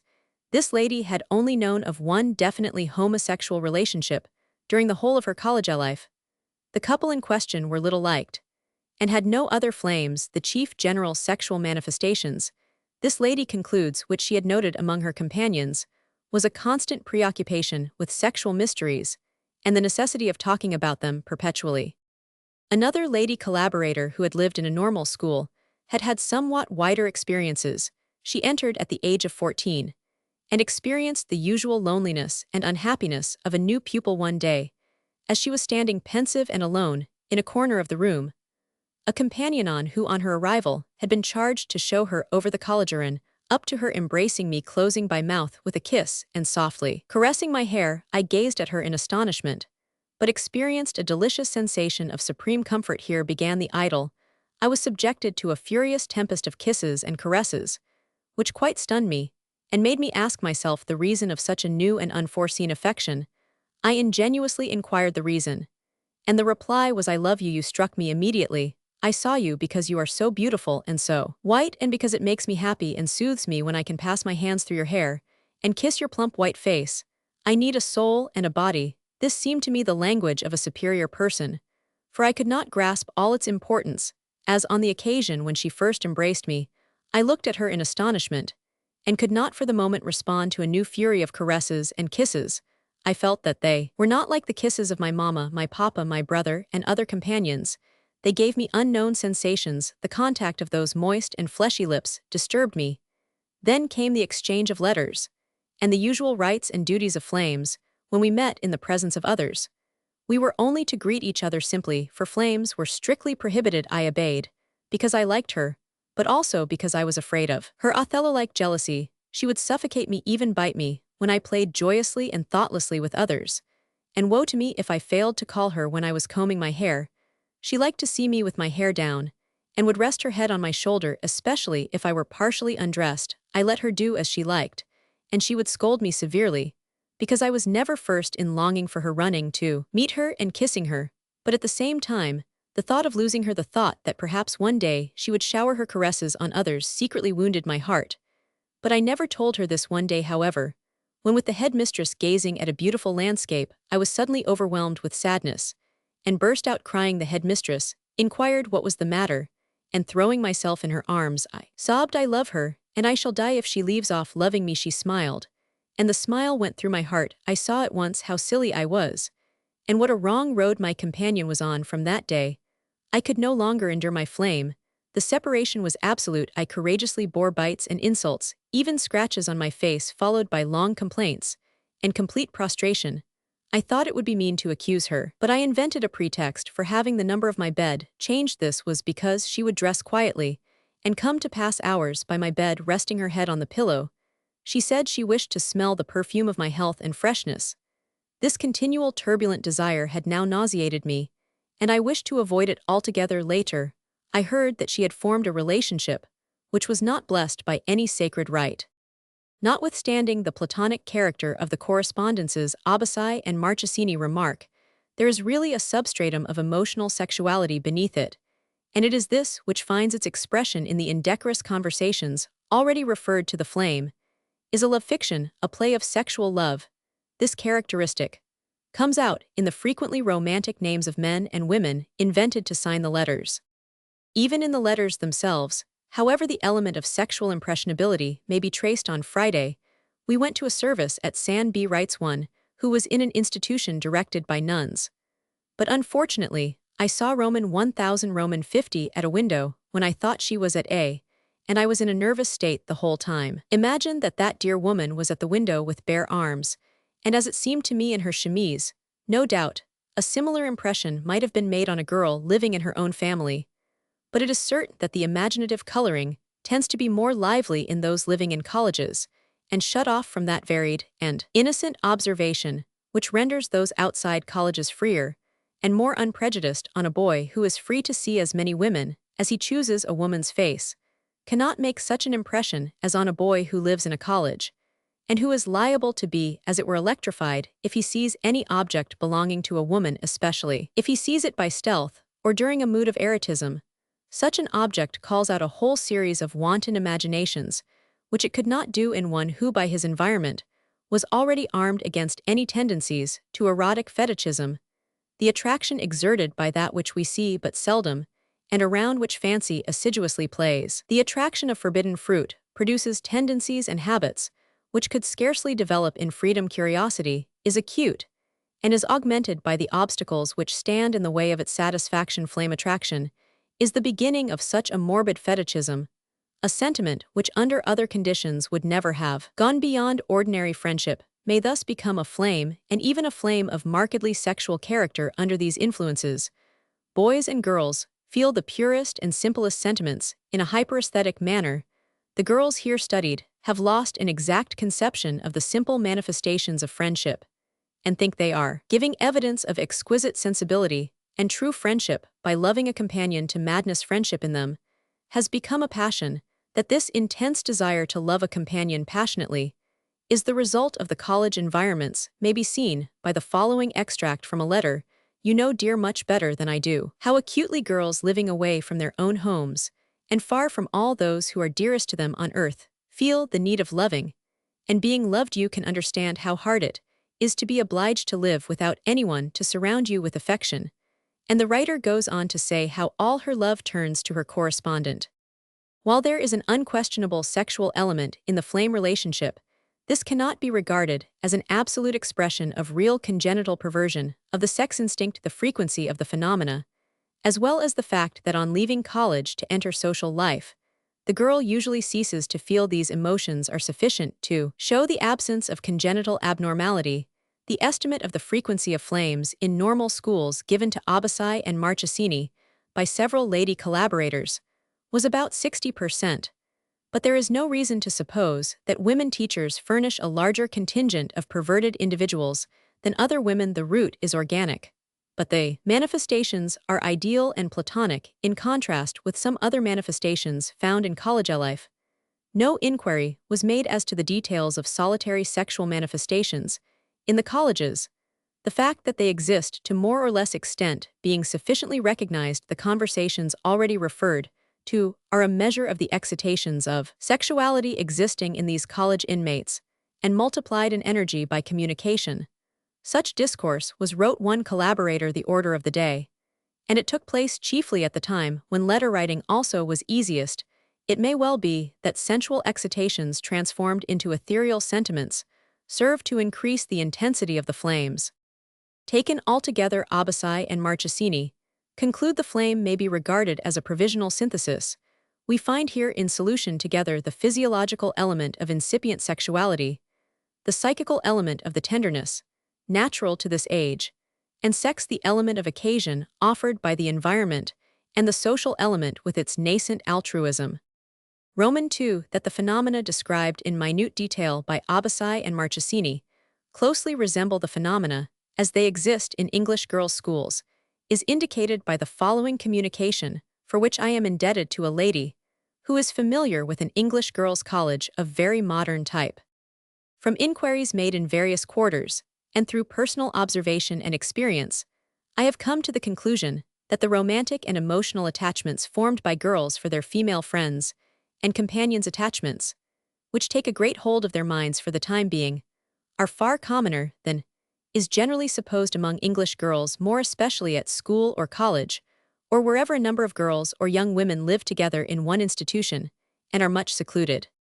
As far as I have been able to find out, these attachments, which have their own local names, for example raves, spoons, etc., comparatively rare in the smaller private schools, and totally absent among girls of the poorer class attending board and national schools, perhaps because they mix more freely with the opposite sex. I can say from personal experience that in one of the largest and best English colleges, where I spent some years, raving is especially common in spite of arrangements, which one would have thought would have abolished most unhealthy feelings. The arrangements there are very similar to a large boys' college. There are numerous boarding houses, which have on an average 40 to 50 students. Each house is under the management of a well-educated housemistress, assisted by housegovernesses quite separate from collegiators. Each house has a large garden with tennis courts, etc., and cricket, hockey, and other games are carried on to a large extent, games being not only much encouraged, but much enjoyed. Each girl has a separate cubicle or bedroom, and no junior under 17 years of age is allowed to enter the cubicle or bedroom of another without asking permission, or to go to the bedrooms during the day. In fact, everything is done to discourage any morbid feelings, but all the same, as far as my experience goes, the friendships there seem more violent and more emotional than in most places, and sex subjects form one of the chief topics of conversation. In such large schools and colleges, these raves are not only numerous, but seem to be perennial among the girls of all ages. From 13 years upward, girls under that age may be fond of some other student or teacher, but in quite a different way. These raves are not mere friendships in the ordinary sense of the word, nor are they incompatible with ordinary friendships. A girl with a rave often has several intimate friends for whom affection is felt without the emotional feelings and pleasurable excitement which characterize a rave. From what I have been told by those who have experienced these raves and have since been in love with men, the emotions called forth in both cases were similar. Although in the case of the rave, this fact was not recognized at the time, this appears to point to a sexual basis. But on the other hand, there are many cases where the feeling seems to be more spiritual, a sort of uplifting of the whole soul, with an intense desire to lead a very good life, feeling being one of reverence, more than anything else, for the loved one, with no desire to become too intimate, and no desire for physical contact. Raves as a rule begin quite suddenly. They may be mutual, or all on one side. In the case of schoolgirls, the mutual rave is generally found between two companions, or the girls may have a rave for one of their teachers, or some grown-up acquaintance, who does not necessarily enter into the school life. In this case, There may or may not be a feeling of affection for the girl, by her rave though minus all the emotional feelings. Occasionally, a senior student will have a rave on a little girl, but these cases are rare and not very active in their symptoms. Girls over 18 having fewer raves and generally condemning them. In the large school, already referred to of which I have personal knowledge, raving was very general, hardly anyone being free from it. Any fresh student would soon fall a victim to the fashion, which rather points to the fact that it is infectious. Sometimes, there might be a lull in the general raving, only to reappear after an interval in more or less of an epidemic form. Sometimes nearly all the raves were felt by students for their teachers. At other times, it was more apparent between the girls themselves. Sometimes one teacher was raved on by several girls. In many cases, the girls raving on a teacher would have a very great friendship, with one of their companions talking with each other constantly of their respective raves, describing their feelings, and generally letting off steam to one another, indulging sometimes in the active demonstrations of affection, which they were debarred from showing the teacher herself, and in some cases having no desire to do so even if they could. As far as I have been able to judge, there is not necessarily any attraction for physical characteristics, as beauty, elegance, etc. The two participants are probably both of strong character or a weak character, raves on a stronger but rarely vice versa. I have often noticed that the same person may be raved on at different times by several people of different characters, and of all ages, say up to 30 years of age. It is hard to say why some persons more than others should inspire this feeling. Often they are reserved without any particular physical attraction, and often despising raving and emotional friendships, and give no encouragement to them. That the majority of raves have a sexual basis may be true, but I am sure that in the majority of cases where young girls are concerned, this is not in the least recognized, and no impurity is indulged in or wished, for the majority of the girls are entirely ignorant of all sexual matters, and understand nothing whatever about them, but they do wonder about them and talk about them constantly, more especially when they have a rave, which seems to point to some subtle connection between the two. That this ignorance exists is largely to be deplored. The subject, if once thought of, is always thought of and talked of, and information is at length generally gained in a regrettable manner from personal experience. I know the evil results that this ignorance and constant endeavoring to find out everything has on the mind and bodies of schoolgirls. If children had the natural and simple laws of creation carefully explained to them by their parents, much harm would be prevented, and the conversation would not always turn on sexual matters. The Bible is often consulted for the discovery of hidden mysteries. Raves on teachers are far commoner than between two girls. In this case, the girl makes no secret of her attachment, constantly talking of it, and describing her feelings to any who care to listen, and writing long letters to her friends about the same. In the case of two girls, there is more likely to be a sexual element, great pleasure being taken in close contact with one another and frequent kissing and hugging when parted. Long letters are written often daily. They are full of affectionate expressions of love, etc. But there is also a frequent reference to the happiness and desire to do well that their love has inspired them, with while often very deeply religious feelings appear to be generated, and many good resolutions are made. Their various emotional feelings are described in every minute detail to each other. The duration of raves varies. I have known them to last 3 or 4 years more, often only a few months. Occasionally, what began as a rave will turn into a sensible, firm friendship. I imagine that there is seldom any actual inversion, and on growing up the raves generally cease. That the ravers feel and act like a pair of lovers, there is no doubt, and the majority put down these romantic friendships for their own sex, as due in a great extent in the case of girls at schools to being without the society of the opposite sex. This may be true in some cases, but personally I think the question open to discussion. These friendships are often found among girls who have left school, and have every liberty, even among girls who have had numerous flirtations with the opposite sex, who cannot be accused of inversion, and who have all the feminine and domestic characteristics. In illustration of these points, I may bring forward the following case. A and B were two girls at the same college. They belonged to different cliques or sets, occupied different bedrooms, never met in their schoolwork, and were practically only known to one another by name. One day, they chanced to sit next to one another at some meal. They both already had raves, A on an actor she had lately seen, B on a married woman at her home. The conversation happened to turn on raves, and mutual attraction was suddenly felt from that moment. A new interest came into their lives, they lived for one another. At the time A was 14B, a year older, both were somewhat precocious for their age, were practical with plenty of common sense, very keen on games, interested in their lessons, and very independent, but at the same time with marked feminine characteristics, and popular with the opposite sex. After the first feeling of interest, there was a subtle excitement and desire to meet again. All their thoughts were occupied with the subject. Each day they managed as many private meetings as possible. They met in the passages, in order to say good night with many embraces. As far as possible, they hid their feelings from the rest of their world. They became inseparable, and a very lasting and real, but somewhat emotional affection, in which the sexual element was certainly marked, sprang up between them. Although at the time they were both quite ignorant of sexual matters, yet they indulged their sexual instincts to some extent.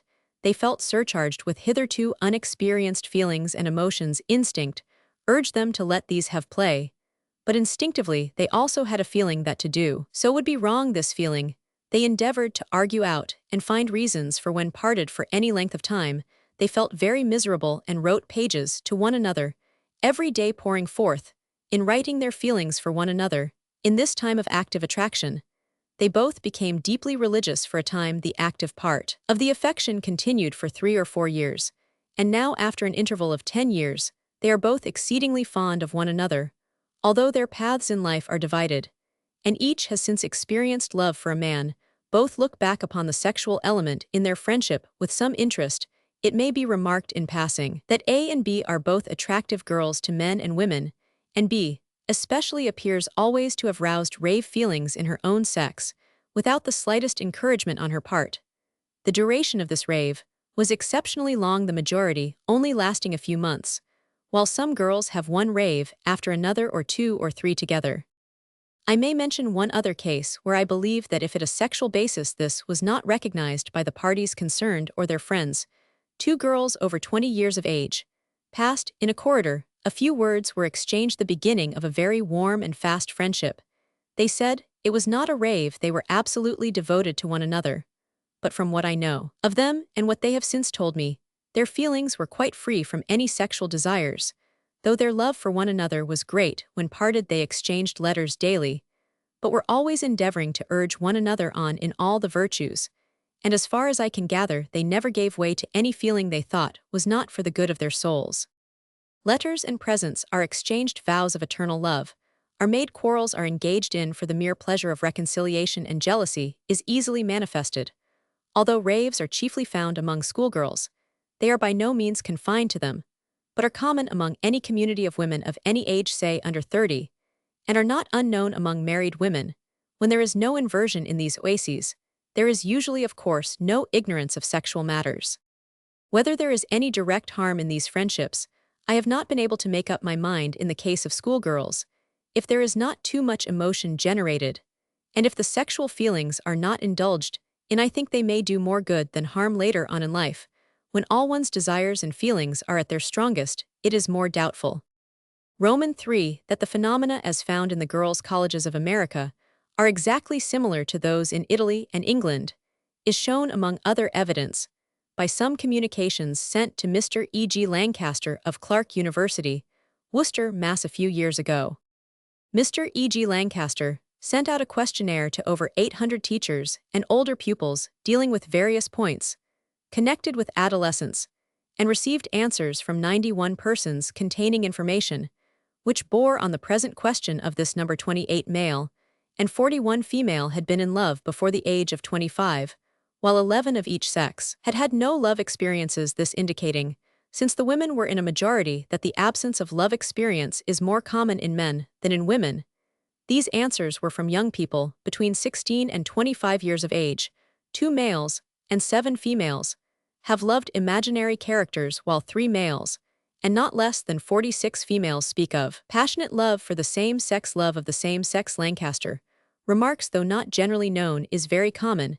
It is not mere friendship, the love is strong, real, and passionate. It may be remarked that these 49 cases were reported without solicitation, since there was no reference to homosexual love in the questionnaire. Many of the answers to the syllabus are so beautiful. Lancaster observes that if they could be printed in full, no comment would be necessary. He quotes a few of the answers. Thus a woman of 33 writes at 14, "I had my first case of love. But it was with a girl. It was insane, intense love, but had the same quality and sensations as my first. Love with a man at 18 in neither case was the object idealized. I was perfectly aware of their faults. Nevertheless, my whole being was lost immersed in their existence. The first lasted 2 years. The second 7 years. No love has since been so intense. But now these persons, though living, are no more to me than the veriest stranger." Another woman of 35 writes, "Girls between the ages of 14 and 18 at college or girls' schools often fall in love with the same sex. This is not friendship. The loved one is older, more advanced, more charming or beautiful. When I was a freshman in college, I knew at least 30 girls who were in love with a senior. Some sought her because it was the fashion, but I knew that my own homage, and that of many others, was sincere and passionate. I loved her because she was brilliant and utterly indifferent to the love shown her. She was not pretty, though at the time we thought her beautiful. One of her adorers, on being slighted, was ill for 2 weeks on her return. She was speaking to me when the object of our admiration came into the room. The shock was too great, and she fainted. When I reached the senior year, I was the recipient of languishing glances, original verses, roses, and passionate letters written at midnight and 3 in the morning. No similar confessions are recorded from men. Roman 4 in South America. Corresponding phenomena have been found in schools and colleges of the same class there. They have been especially studied by Mercante in the convent high schools of Buenos Aires, where the students are girls between the ages of 10 and 22,280. Mercante found that homosexuality here is not clearly defined or explicit, and usually it is combined with a predisposition to romanticism and mysticism. It is usually of a passive kind, but in this form so widespread as to constitute a kind of epidemic. It was most manifest in institutions where the greatest stress was placed on religious instruction. The recreations of the school in question were quiet and enervating. Active or boisterous sports were prohibited to the end that good manners might be cultivated in the playrooms. The girls observed the strictest etiquette, and discipline was maintained independent of oversight by teachers. Mercante could hardly believe, however, that the decorum was more than external. Later, when the girls broke up, they were found in pairs or small groups in corners on benches, beside the pillars, arm in arm or holding hands. What they were speaking of could be surmised. Their conversation and confidences came to me indirectly. They were sweethearts talking about their affairs. In spite of the spiritual and feminine character of these unions, one element was active, the other passive, thus confirming the authorities on this matter. Gamir Regis, Lombroso, Benfigli. Mercante found the points of view of the two members of each pair to be quite different in moral aspect. One takes the initiative. She commands, she cares, for she offers, she gives, she makes decisions. She considers the present, she imagines the future, she smooths over difficulties, gives encouragement. An initiative, she commands, she cares, for she offers, she gives, she docile, gives way in matters of dispute, and expresses her affection with sweet words and promises of love and submission. The atmosphere, silent and quiet, was however charged with jealousy, squabble, desires, illusions, dreams, and lamentations. Mercante's informant assured him that practically every girl had her affinity, and that there were at least 20 well-defined love affairs. The active party starts the conquest by making eyes, next she becomes more intimate, and finally proposes. Women being highly adaptable, the neophyte, unless she is rebellious, gets into the spirit of it all. If she is not complacent, she must prepare for conflict, because the prey becomes more desirable the more the resistance encountered. Opportunity was offered to Mercante to observe some of the correspondence between the girls. Though of indifferent training and ability, in other respects, the girls speak and write regarding their affairs with most admirable diction and style. No data are given regarding the actual intimate relations between the girls.